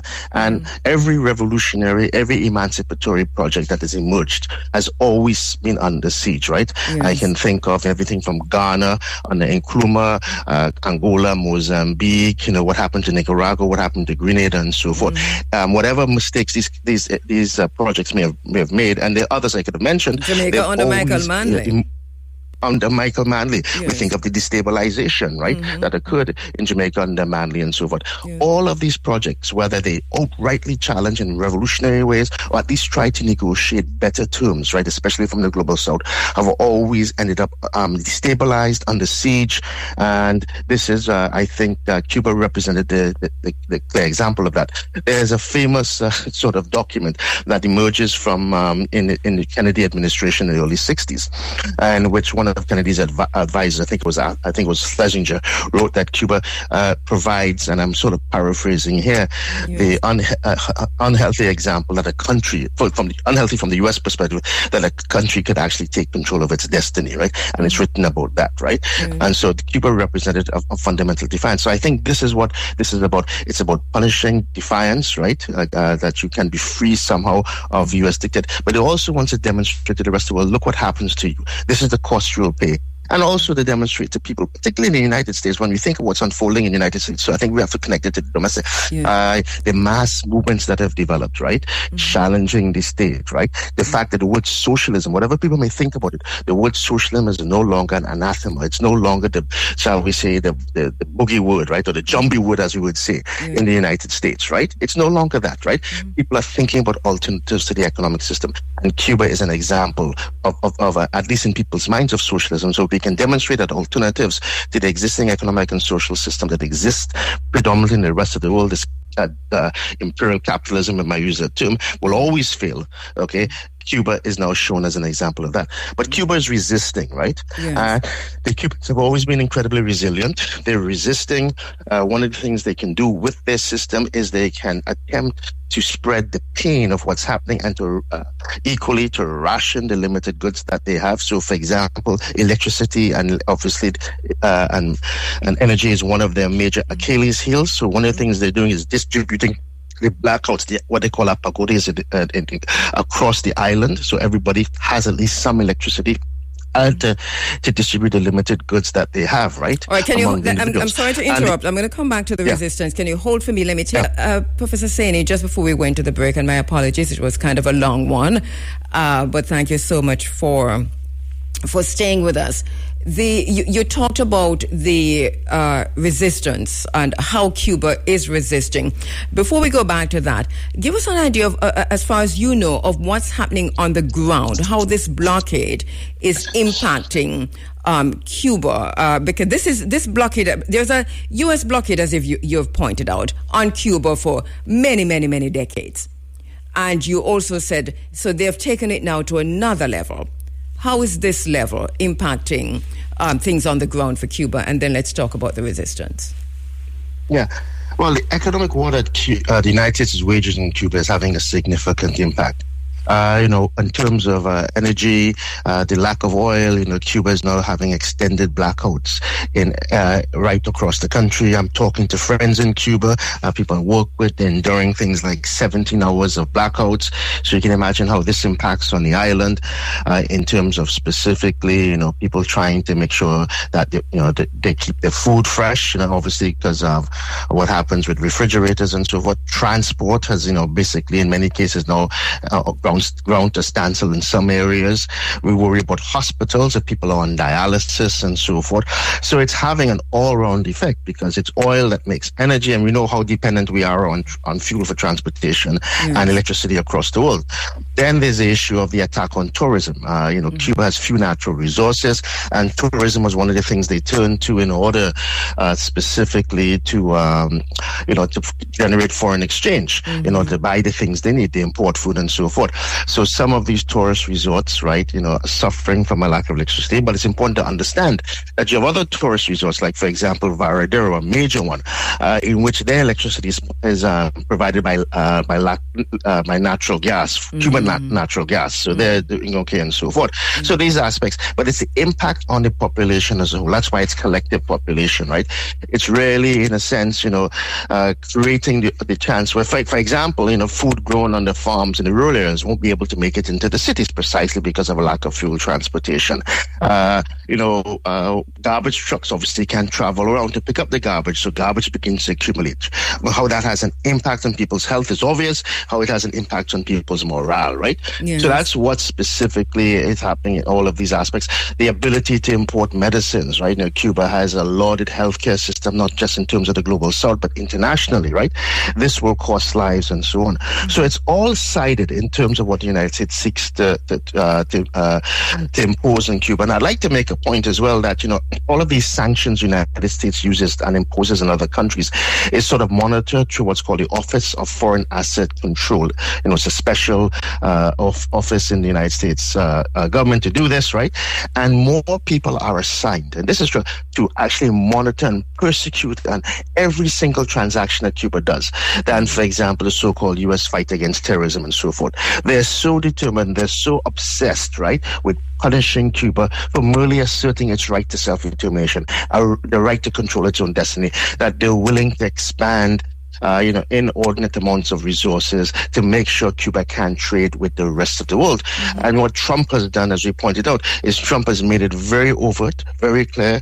He's not only said, I will tariff any country that sends oil to Cuba, which is an attempt to starve Cuba of oil, but at the end of the day as well, he's also threatened a naval blockade. They're determined, and they themselves have generated this idea of Cuba as a failed state, that Cuba's going to collapse soon and so forth. And of course, it's sort of ironic when you see how many millions of people in the United States don't have health care, and others have been deprived of the limited health care that they have in the United States. To call Cuba a failed state is ridiculous. It's very interesting because, and we talk about the resilience and the years of blockade.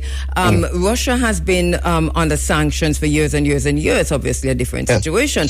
But then we see the resilience coming out of that. And to what extent do you think Russia, and I want to go back to the resistance, and I do, Russia and China, considering the Don Roe doctrine, do you see Russia and or China coming to Cuba's defense? Mexico has been talking, but nothing has been done. Jamaica has turned back a ship, I think a ship called the Emily. The research from our colleague Roger Hasfall is brilliant on this, of a ship that came in and that was turned back because it didn't hit Jamaica. It hit Jamaica a few minutes before the announcement of the tariffs. So Jamaica has washed its hand, it appears, of Cuba. The CARICOM is silent. And so that you wonder who is going to make a move on this, who is going to break this blockade and go to Cuba's aid. Do you see Russia and China probably doing that? Well, Russia has made very strong diplomatic statements, and they've sent aid, right? We don't know, and the Cuban president in his latest press conference said there's things he can't talk about, right? China has also sent Cuba significant financial aid and support to upgrade its electrical system to repair it, because one of the things with the U.S. economic war against Cuba is not only can Cuba not get fuel, it's very difficult for them to get fuel, and now they're trying to make it almost impossible for them to get fuel.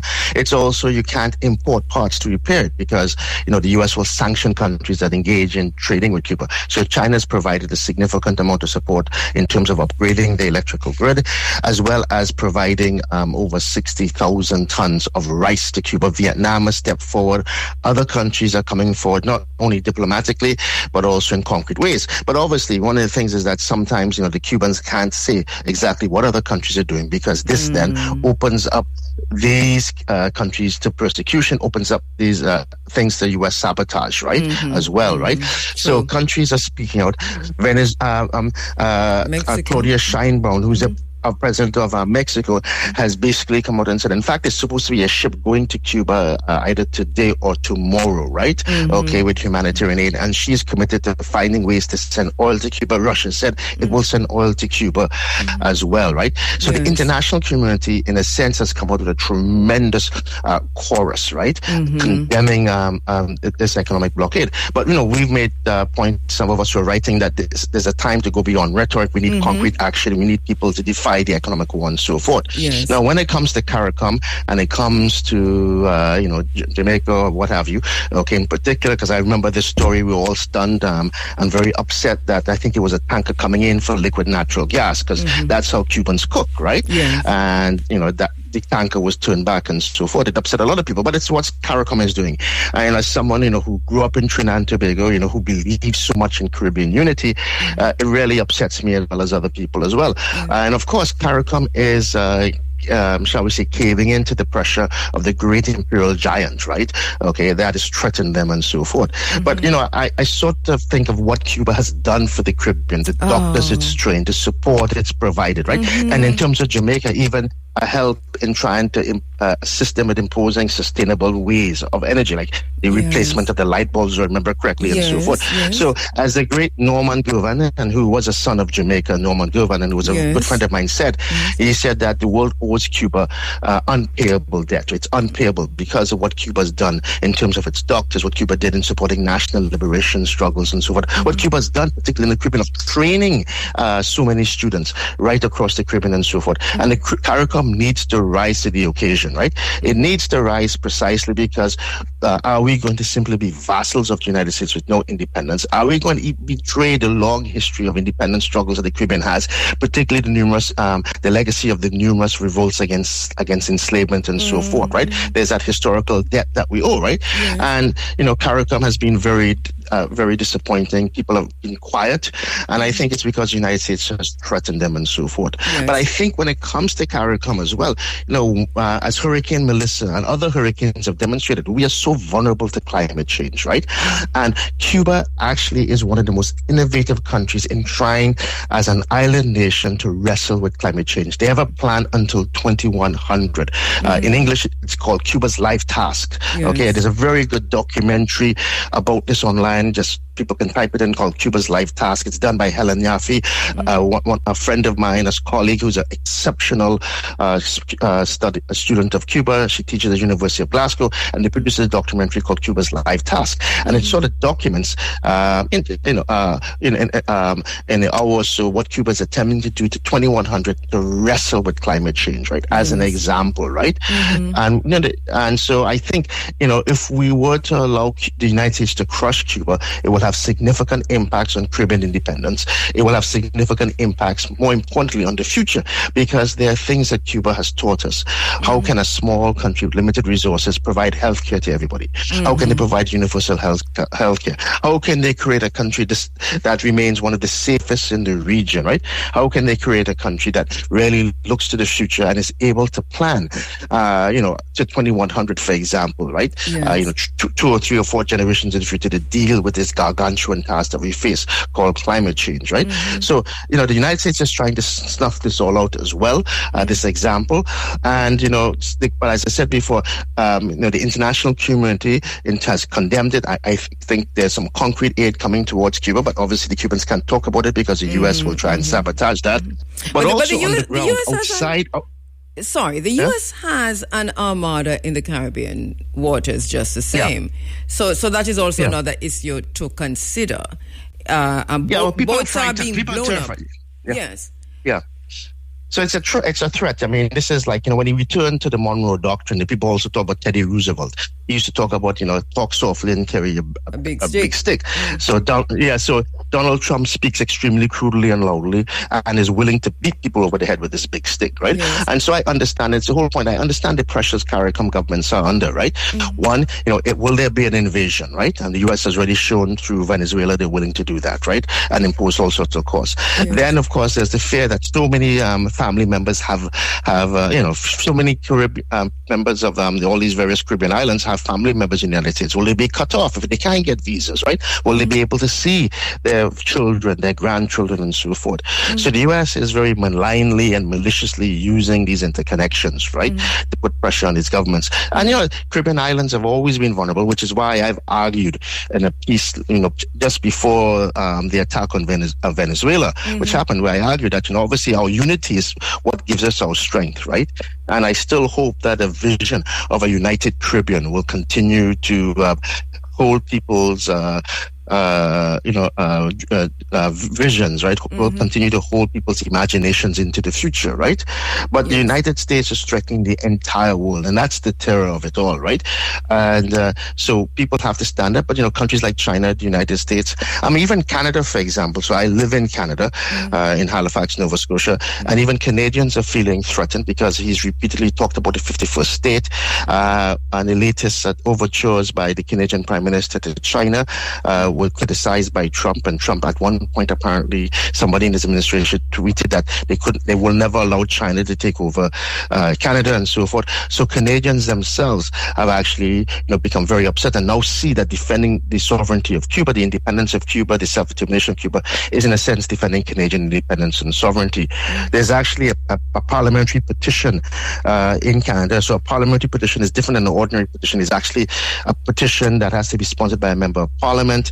Okay, and it's a petition calling on Canada to defend, Latin American Caribbean solidarity, but particularly to increase its economic ties and material assistance to Cuba. And so once that receives a certain number, and the petition already surpassed the number of signatures, the Canadian government must officially respond to it. That's gathered significant support. So I think in a sense what we're seeing internationally, both from the level of governments, is at least diplomatically very strong condemnation of what's happening to Cuba, but some governments, I think, are going to rise to the occasion, or at least say they're going to rise to the occasion, and we don't know what's going on behind the scenes because this stuff can't have been spoken about in public. And on the ground, ordinary folks are organizing, right? I suppose this is critical as we to talk about how we organize on the ground, grassroots, how we march on embassies, how we pressure governments, how we pressure members of parliament to say pay attention. Let me take a quick break. I come back because we still want to talk about how the resistance. I really want to get there in the next verse, and then to say also, how do we, the ordinary person, we, the individual on the ground with the people power, begin to pressure our governments to pay attention to what's happening in Cuba as America, the U.S. president, plans to burn it down to the ground to build it up into what he wants to. Let me go to a break. All right, we're back with you inside of the Africa Forum. This is Running Africa, and we're talking about Cuba. There's something happening in Cuba, and we must pay attention even while we celebrate Valentine's, Reggae Month, and Black History Month. There is something happening to our nearest neighbor. A lot of us are related to Cubans. A lot of us have grandfathers, grandmothers. Nana Rita Marley was born in Cuba, and we can talk to our relatives next door, and each one of us can say, my grandfather was from Cuba, my grandmother was from Cuba. This is the kind of situation that we have here on the island, Professor Cheney. We are all related, not just by proximity, but blood related to Cuba. But we are distracted, a divergent gaze, I think, and we're helping to bring awareness this morning to the conditions of the situation. At the same time, we're saying Cuban people have been going through this for a while, and they have decided that they are fighting back. They're not going to sit down and take this.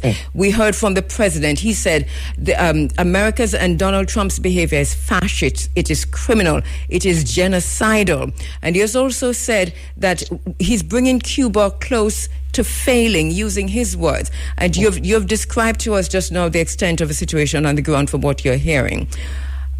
Talk to us now about that resilience that you mentioned earlier. What is Cuba doing, and what are the Cuban people? How are they dealing with this situation? Yeah. Well, first of all, I'd like to point out there's also a Jamaican-Cuban society in Cuba itself, right? Yes. So people there's that actually celebrate and commemorate and study these links, right? And so in a sense, we're all part of one Caribbean nation, right? And what happens to one happens to all of us. We may not see the immediate impact, right? But this is necessarily going to ripple down, right? What Cuba is doing is it's always been incredibly resilient. It's a society suffused with an ethos of social solidarity at all levels, from neighborhoods going all the way up to the state. And so what we've seen is that, Cuba has a long history of living with this economic war, okay, and finding ways to survive, right, and to continue to resist. So what's happened is obviously the government has instituted a number of measures, right, to ensure an equitable distribution of goods, and at the same time to ensure, as I said, particularly with the electrical situation, that electricity is rationed.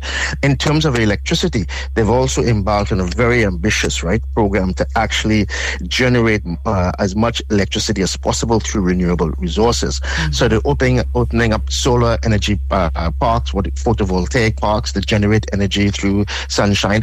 Maybe close to 10%, just over 10% of Cuba's electricity is now generated by solar energy. They're trying to accelerate that as well, and so there's a lot of stuff that Cuba's attempting to do. But at the end of the day, that takes time, that takes resources, and oil is going to be the primary source of their generation of electricity, right?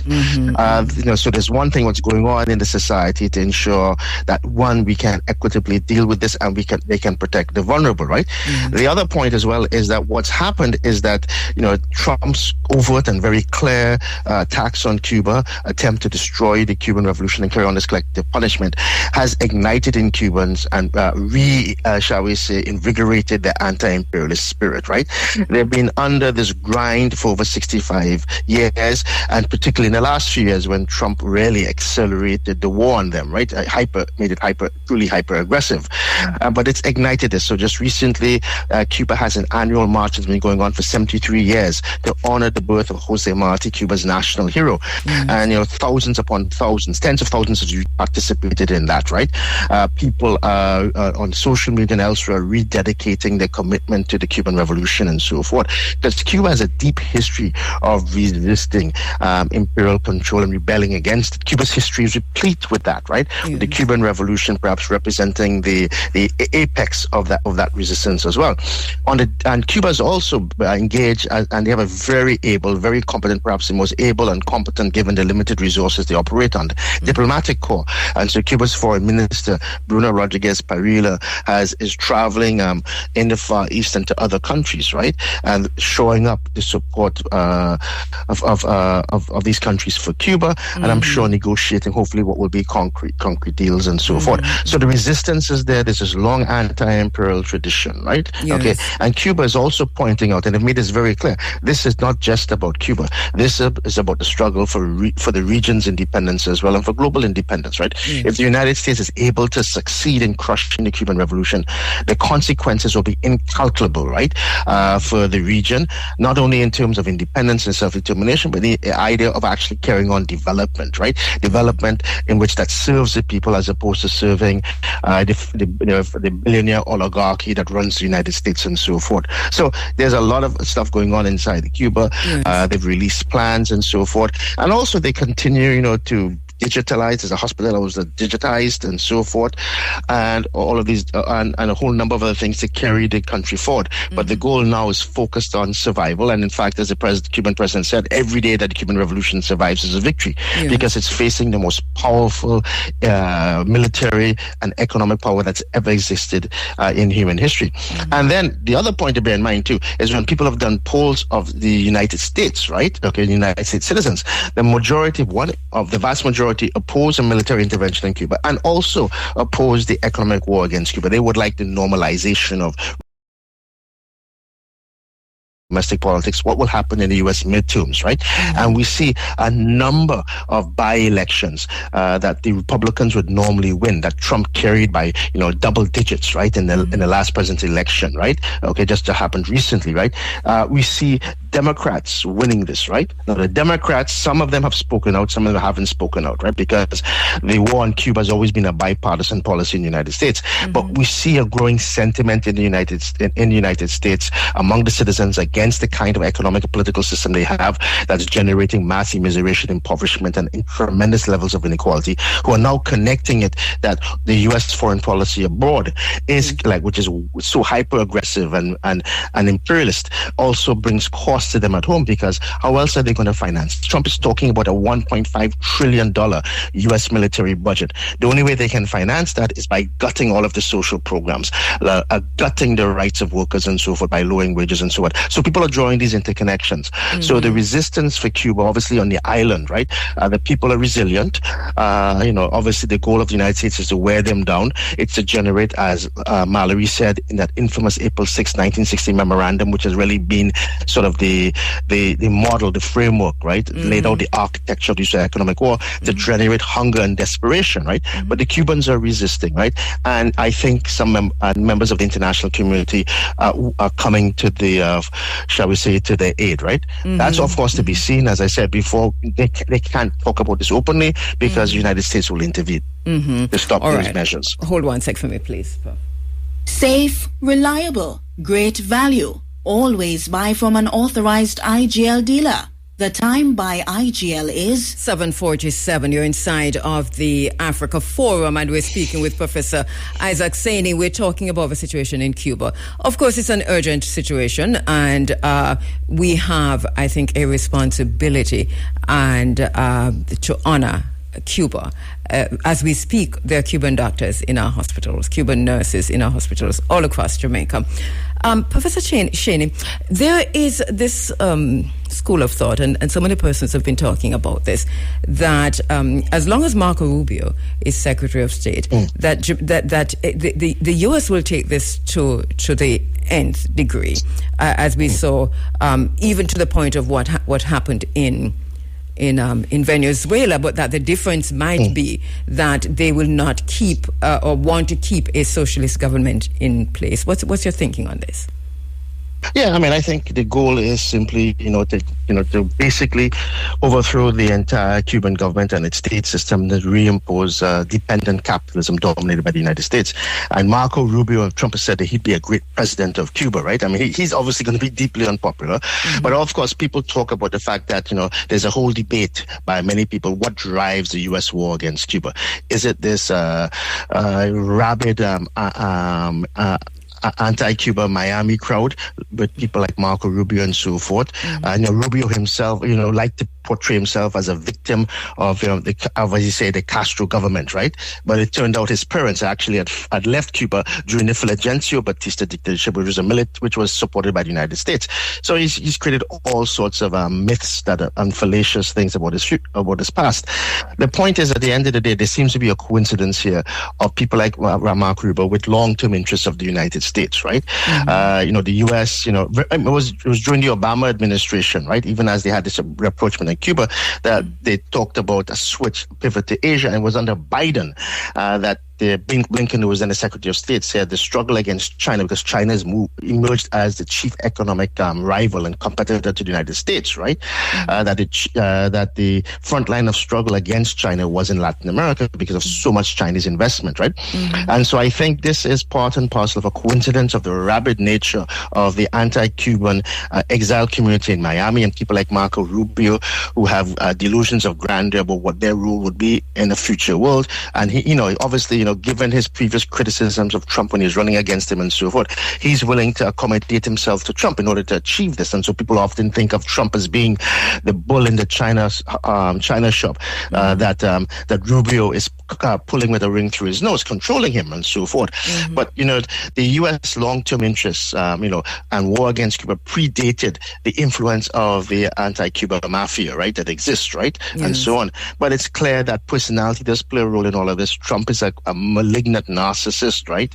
Okay, and who has no concept of empathy. And Marco Rubio is an ideologue who's committed, right, to destroying the Cuban Revolution, destroying the Cuban socialist system, and returning Cuba to the selfish private interests that controlled it before and so forth. Now, the issue is this: in the first Trump regime, when people thought that Steve Bannon, or was saying that Steve Bannon and Steve Bannon was controlling Trump's domestic policy, and John Bolton was controlling his foreign policy. Trump, as the malignant narcissist that he was, didn't like that and got rid of them, right? Yes. And so some people have wondered if he, because Trump, he doesn't want to, he's thinking about the midterm elections. He also, in many levels, doesn't want to have themselves engaged in something messy. He likes things done very quickly, right? And so what he thinks of himself as the master of the art of the deal, and he may, in a sense, find that Rubio's policy, if Cuba doesn't collapse, and I don't think it will collapse, I think it will survive, right? And it will resist. He may himself become tired of this particular policy and tired of Rubio, but that's to be said. At the end of the day, the U.S. enmity to Cuba, because of what Cuba represents, it will still exist simply because Cuba represents this defiance, this independence, and this alternative social system, right? But it's the fact that Trump is sort of like an symptom, both an accelerant, and we have this sort of merging of this malignant, psychopathic, narcissistic personality with the U.S. state is sort of a mark of the times, right? It's a mark of the decay that we're seeing in the world. And, the last point I'd make is these individuals, as the fulcrum of world politics, shift from the West to the East, right? And as continents such as Africa, which is the youngest continent in the world, are obviously going to be asserting themselves in the latter part of the 21st century. These individuals are committed to ensuring that the West remains dominant, even if they have to burn the world down to stop it. While the Armada is in the Caribbean waters, there's also a bigger one of Iran, and one would think that their attention would be focused elsewhere, diverted, if you will. Do you see, within that context, do you envision any immediacy in terms of how and what the U.S. might do militarily in Cuba, if anything? Yeah, well, that's a question too. Will the U.S. attack Cuba? I mean, as you mentioned, the threats to Iran, right? And a war with Iran will have, God, who knows what consequences it will have, what damage it will do to the world economy, what kind of broader, not only regional, but global conflict it will unleash, right? Because there's always the law of unintended consequences. Will the United States use that as a pretext if they attack Iran, and all sorts of chaos emerges to attack Cuba? And they know that Cuba is a different nut to crack. Stuff is coming out now that when they seized Maduro, kidnapped him, and so would launch this attack on Venezuela, the original portrayal of it was that it was a seamless, seamless act, or seamless intervention that proceeded with no casualties. We're now discovering it wasn't as seamless as before, right? Okay, and that in fact, the Cubans who died, there was 32 Cubans who were killed, and the others who provide sort of a bodyguard. They've been there, everybody knew they were there providing advice, as the United States has military advisors elsewhere. They fought ferociously, and so they know that Cuba's a different nut to crack. They know that Cuba has history. In fact, as some of your listeners may know, Cuba played a very significant role, the armed forces, in defeating the racist system of the South African state. I mean, defeating the racist South African apartheid armed forces in the 80s, right? So Cuba's a different nut to crack, and it could lead to, significant U.S. losses, right? It would be a protracted war, right? Also, one of the things that, they have to be concerned about too, is that, yes, people may know, and some of you know, that because of the heightened economic war that the United States began waging on Cuba, particularly during the first Trump administration, continued by the Biden administration in the midst of COVID and so forth, and now heightened again to unknown levels in the second Trump administration, is we've had, Cubans have left Cuba, and they've left primarily for economic reasons, not because they're rejecting the Cuban economic system, but because they're under economic duress, right? or do they want to provoke a humanitarian crisis in Cuba if they were to intervene? What would be the consequences to the United States? And all of these different things sort of rise to our mind and so forth. But Cuba will resist.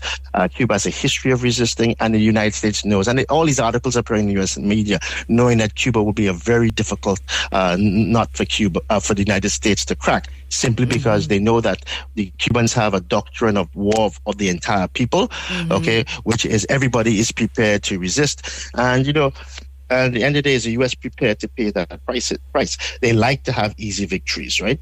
Okay, they like to have easy victories, and I don't think they'll have an easy victory with Cuba, and the Cubans will give it. Yeah, so these are all of these things, and it's unpredictable. I know it's vague. What will the United States do? Who would have thought? I've talked to a lot of my friends that we would see such astonishing developments in such a short period of time. They're calling to annex Canada. They're calling to annex Greenland, right? Okay, what happened with Venezuela? This huge armada that went in and was put in the southern Cuban seas, Maduro. The fact that a significant portion of it continues to be parked in the northern Caribbean, right? The aggressions against Iran and so forth. And we witnessed an open genocide in Gaza, and we also have one unfolding in Sudan and the Congo that nobody talks about, right? The tearing apart of international law, right? The fact that might makes right is now openly extolled as a principle of international law, right? Or principle that there's no international law, there's only might makes right. These things have happened so quickly that it's really, stunned a lot of people, frightened all of us, right? But it generates the unpredictability of the world relations. And last point I'd like to make as well is, we tend to think of the United States as this overweening military power, and it is, right? With all, its tentacles everywhere, but it's not invincible, right? And in fact, we can see, when this last measures of Trump against Cuba as a sign of weakness, that the policy has failed, right? So they decided they have to up the ante, right? And then Trump calling for negotiations. He's also said we should talk with them, and he said, we were talking with them and so forth. These alternatives specious.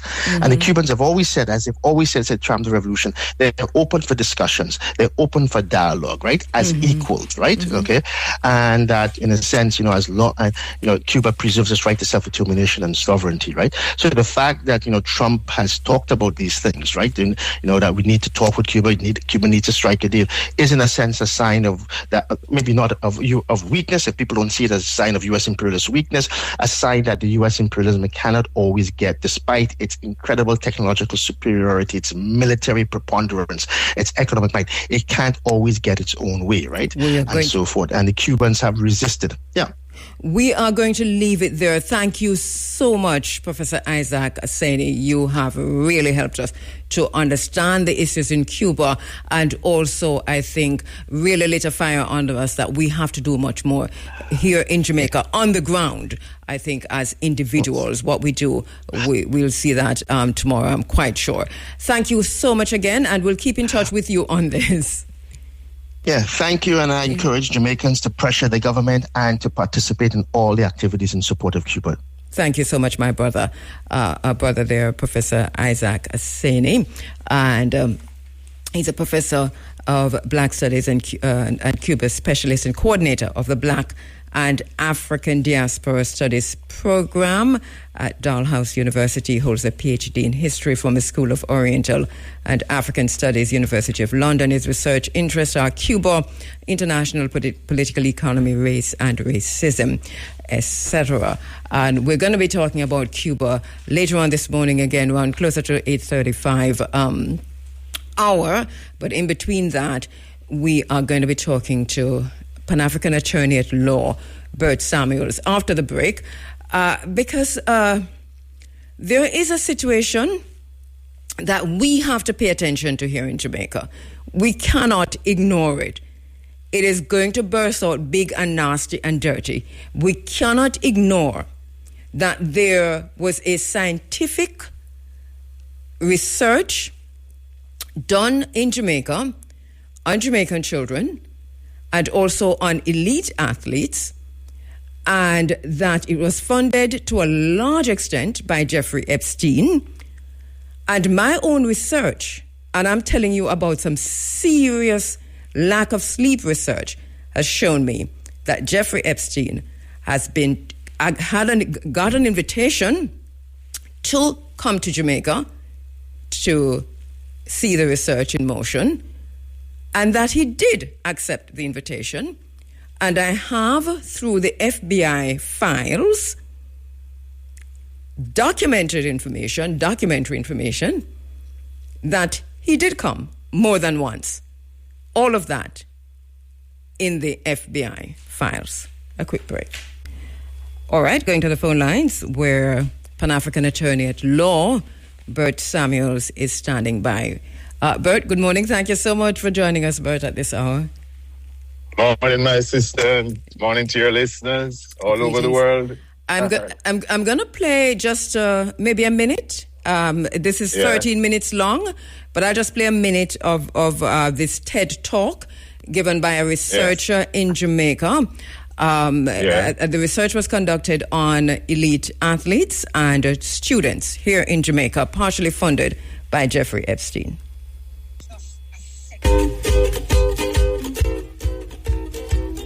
All right, trying to get that, Bert, but it's not coming, so let's do this again. Wheel and come again. Yes, I'm getting it up as best as I can. All right, looks like we might have a little difficulty with it, but I'll play it, I think, after the interview or in the break. We'll set it and come again.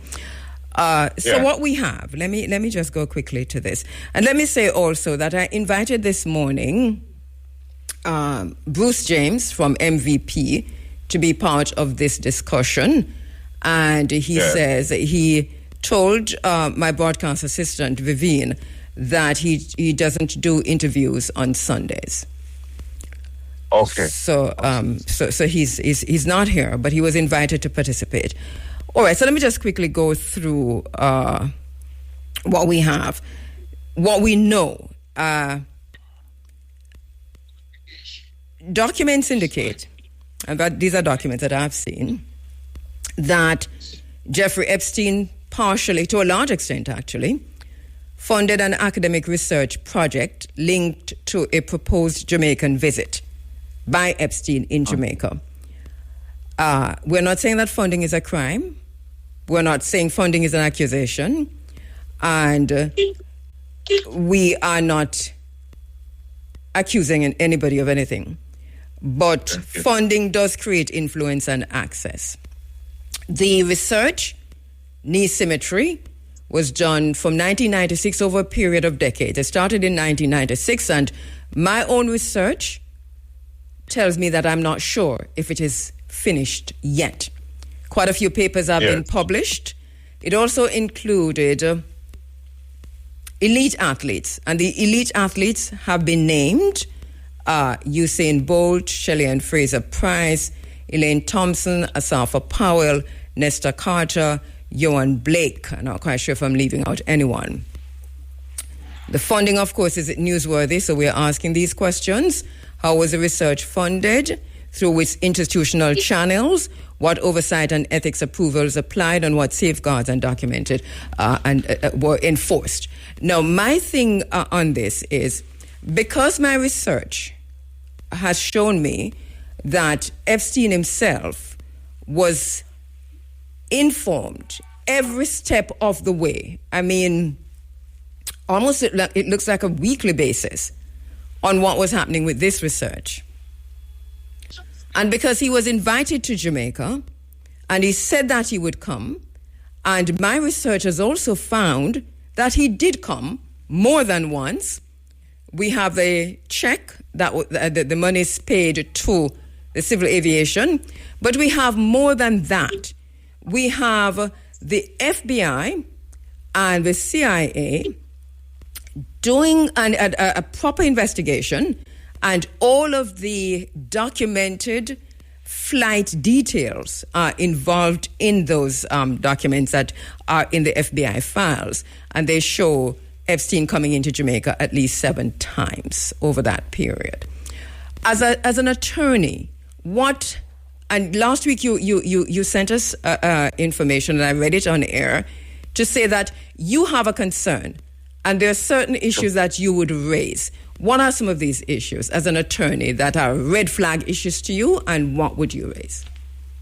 Well, first, Cabo, I want to thank you for breaking the news. My mouth was jaw-dropped last week, Sunday, when you started to talk. Thank you for that. I couldn't discuss without thanking you for opening that door for the Jamaican people across Jamaica. Thank you. You see, two of African people have said, if I knew then what I know now, would have behaved differently. And it is a re-enslavement of us when we open our doors, as we did in West Africa, because, you know, we were very inviting and kind to visitors from other ethnicities. And that history, that we can't allow that history to be repeated. I mean, Cabo and I, you know, we are guided by Garvey, that, you know, we cannot allow history not to open our eyes. And this is very concerning to me, that what we now know about Esteem and his plan and his gang, what they were interested in.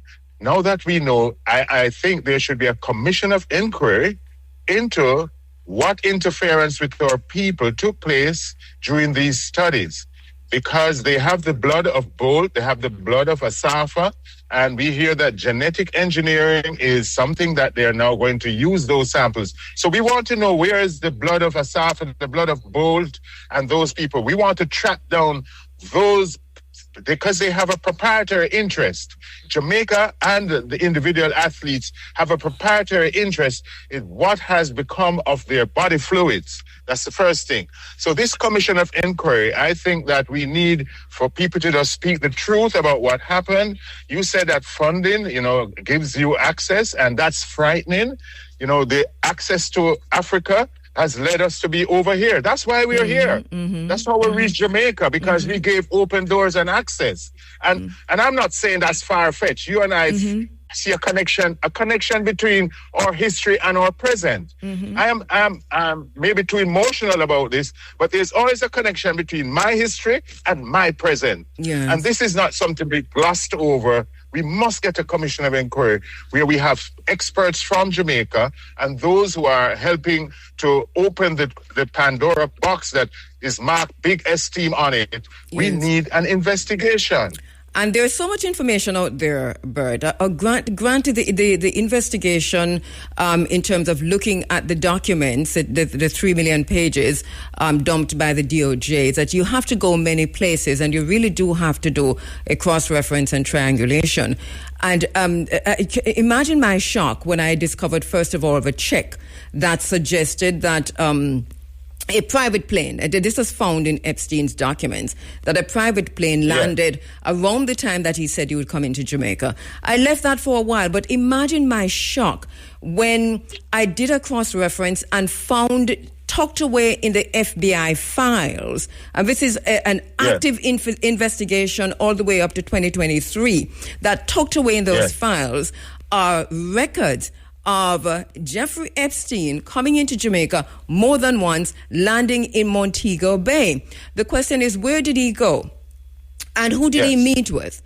And this is why, were there any underage girls on his aircraft? That's another thing. You know, that's another question. I mean, were there any local underage girls found for him? And this was discussed, and we're not saying underage in this case, but in one of the emails we had that discussion where someone said, assuming he was in Jamaica already, said, well, I am at this hotel. We have a name of a hotel, I won't call it. I am at this hotel in Kingston, and I am here with two long-legged beauties from Hungary or Bulgaria, and we can find two. Let me know if you want two also, something to that effect, and that I am licensed to carry. The email is out there. And so that was an email conversation between Jeffrey Epstein and someone who was expecting him to come and view the research in process. And this was happening at the University of the West Indies and UTech with elite athletes, 100 elite athletes.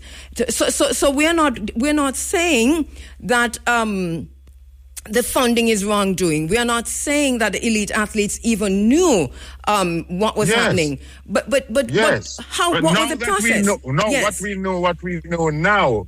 I mean, persons are being dragged before their parliament to testify. Right? Yes. Persons are being dragged before their lawmakers to testify. We need We need an investigation in this at the highest level. The question, persons to be subpoenaed. Why do you think, Bert, that there has been, and I told you I invited to this discussion because research material has been published, and in one of the research papers, it was co-authored by Bruce James, and this is why I invited Bruce James to come and tell us here in this, inform us, educate us, if you will, on what he knew and what was the process like. We don't want to put children or schools or parishes out in the public now without, and we have to be very careful how we do this. And this is why I really appreciate the point and the call you're making for an investigation. What would this investigation look like? Are you saying a commission of inquiry? And what would be the questions raised in that? What question would that be around? Well, I would want some of those children are now adults, right? So we would want them to be called to say what was done with them, what papers they're signed, if their parents gave authority in writing for them to be examined and tested, all of that. And then we want to track down the blood. We want to track down the blood of and our all people. body fluids, whether it is and all body fluids, swab of the cheek. Because in one of the emails, Jeffrey Epstein was told, "I can get a swab of the cheek from Jamaican athletes." It's easier to do this research on the island of Jamaica because Jamaica's laws are more relaxed than the laws of the United States. Yeah, and we have a culture of welcoming other ethnicities with a big smile. That's the tourist logo that we use. Remember, I don't know if you remember this.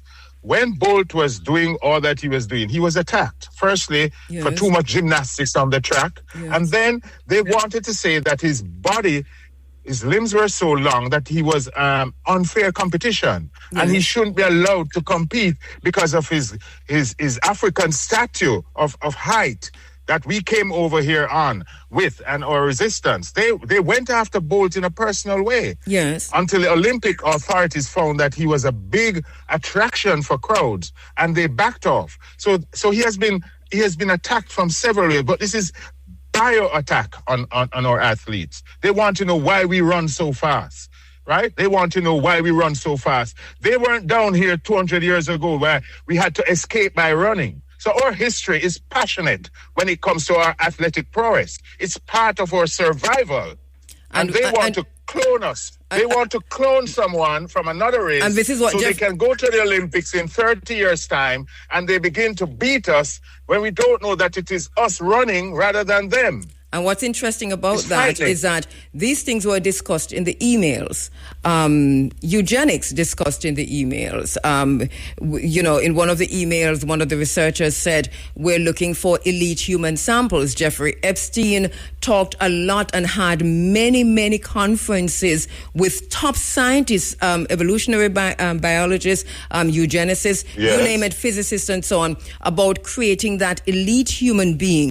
And one of the things that he said he was going to do with that was to also use his own sperm to create this elite human being using children as young as 8 and 9 years old, and as soon as they can reproduce, using their wombs as incubators for these elite human beings. All of that is in the emails, and this is why I'm very concerned that the Jamaican authorities, knowing this, because I know they know, have stuck their heads in the sand and have their butts exposed on something that is about to blow wide open.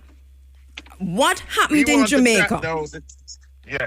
We want to track down the 30 pieces of silver that may have passed to cause our young people to have this cloning of themselves. It is very serious. Yes. It's not the first time they have interfered with the black body. Yes. They are envy. The envy of the black body is another chapter in our history. Yes. You know that. Yes. I know our that. Strength and other things is a huge problem for certain ethnicities. And they're talking about elite athletes. If they saw us as genuinely elite, would they have treated us that way historically? This is we are elite. Yeah, and once again, as an attorney, I hear you, Bert. The call you're making, just to underscore this call you're making, hearing the research, knowing what you know. reiterate for us the call you're making. Yeah. You see, when I was about 25, I went to the U.S. and I was seeking a job. And I got a job as a laborer. And the white guy looked at me, interviewed me, and he says, you have broad shoulders. You'd be a good worker here. Mm-hmm. So the black body has always been sought to be exploited. You know, yes. This is not strange. It has always happened. Yes. So that this commission of inquiry would have our local biologists. It would have the power to subpoena whoever we think should be subpoenaed, and they should give evidence on oath with repercussions if they lie to the Jamaican people. And who should be assembling this commission of inquiry? Whose responsibility is it to do that? The Ministry of Culture and Sports. I think that should be where it happened from a governmental point of view. And education. And education. Yeah, and education. Because this research also took place in primary schools across Jamaica, with children starting from 8 years old. Yeah. You notice when we were training and when we have our local athletic competition, do you see how many foreigners have descended on us? Of course. And we were there and we thought it was a glory for us to be so admired. Now we realize that the admiration was not, we should not have opened the door so wide for them. No, there are questions to be answered here, Bert, and I really appreciate your knowledge. Yes. And as an attorney. Last point, Kabu, yes. Last point is, you remember when our athletes thought that we could only succeed if we went to foreign colleges? I do remember. And trained there. Yes. So we also need to investigate what may have happened to our athletes when they left our shores. The fact that we are now training our own athletes who become world runners, that's why they are now coming here. Lots of questions to be asked.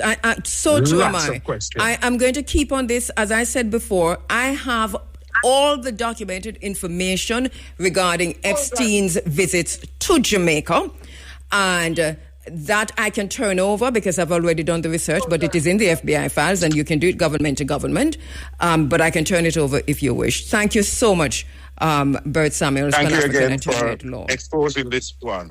Thank you so much, my brother. Now, once again, just to say that one additional point matters here, funding. Documents indicate that Jeffrey Epstein was involved to a large extent in funding a research project connected to his visit to Jamaica. We have since found that he did come into Jamaica more than once. And as I keep stressing, funding is not wrongdoing. But when private money enters public institutions, it creates access and influence that must be governed transparently. We know that Jeffrey Epstein is not just a pedophile. And if you want to stick on pedophile, you can go ahead and do that. But he was into eugenics. He was into cloning. He was into biometric data, collecting biometric data on the best in Africa, in the Caribbean. And Jamaica was a place that has been identified as one of the areas that he funded this kind of genetic research. And this is why we are concerned. Lots of questions to be asked, and we want them answered. Once funding is documented, it becomes a legitimate governance question. Transparency around money projects, institutions and individuals alike, it is our right. Freedom of information, ATI. However we get this information, we get it. And as Bert Samuels is saying, a commission of inquiry. Epstein funded many projects. Why are we singling this one out? We're singling this one out because this project involves Jamaican public institutions and athletes. And that gives us the right, the Jamaican public, to understand how the funding and oversight worked in this specific case. We know more than we are saying.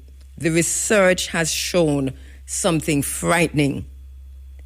And we're leaving this in your hands. I'm going to stay on this. But the government of Jamaica, public institutions, the University of the West Indies, UTEC, the Ministry of Education, the Ministry of Health, the Ministry of Information and Technology, get your people immediately. If you want my research, I'm willing to give it to you because I've done a whole lot already. But the documents are out there. They're taking them down even as we speak. But I have screenshot many of them, saved many of them, printed many of them. And so these documents are available. Questions must be answered. Why did Jeffrey Epstein come into Jamaica? He was invited. What was happening at the time he was invited, and who invited him? These are questions that we must answer. All of this, though, is already available in the public domain. All you have to do is go to the DOJ website, click on the Epstein Library, and begin to do your research. They're going to ask you if you're 18 years and over. Click yes if you are. Type in the names you want, because you use keywords. So type in a name and go fishing. There is enough there to make you vomit. There is enough to make you faint. And there is enough to make you angry. And so the government of Jamaica has a question to answer. This research has been running from 1996. So it is every political party, from P.J. Patterson to Portia Simpson-Miller to Bruce Golding to Andrew Holness. And I'm not saying that they're responsible for anything. I'm saying that they owe the Jamaican people a duty of care to at least say what happened. Because we were told A, B, C, and D. What happened? I'm going way over my time limit. I'm so sorry. We have 3 minutes to the cash pot. And then when we come back from cash pot, we're going to talk about Cuba again. If I get some more chance in the program this morning, I'll return to this. Reggae Month rolls into the grill Sunday, February 8th with the Young Reggae Gospel Ambassadors Concert starting at 5 p.m. It will be an evening of praise and worship at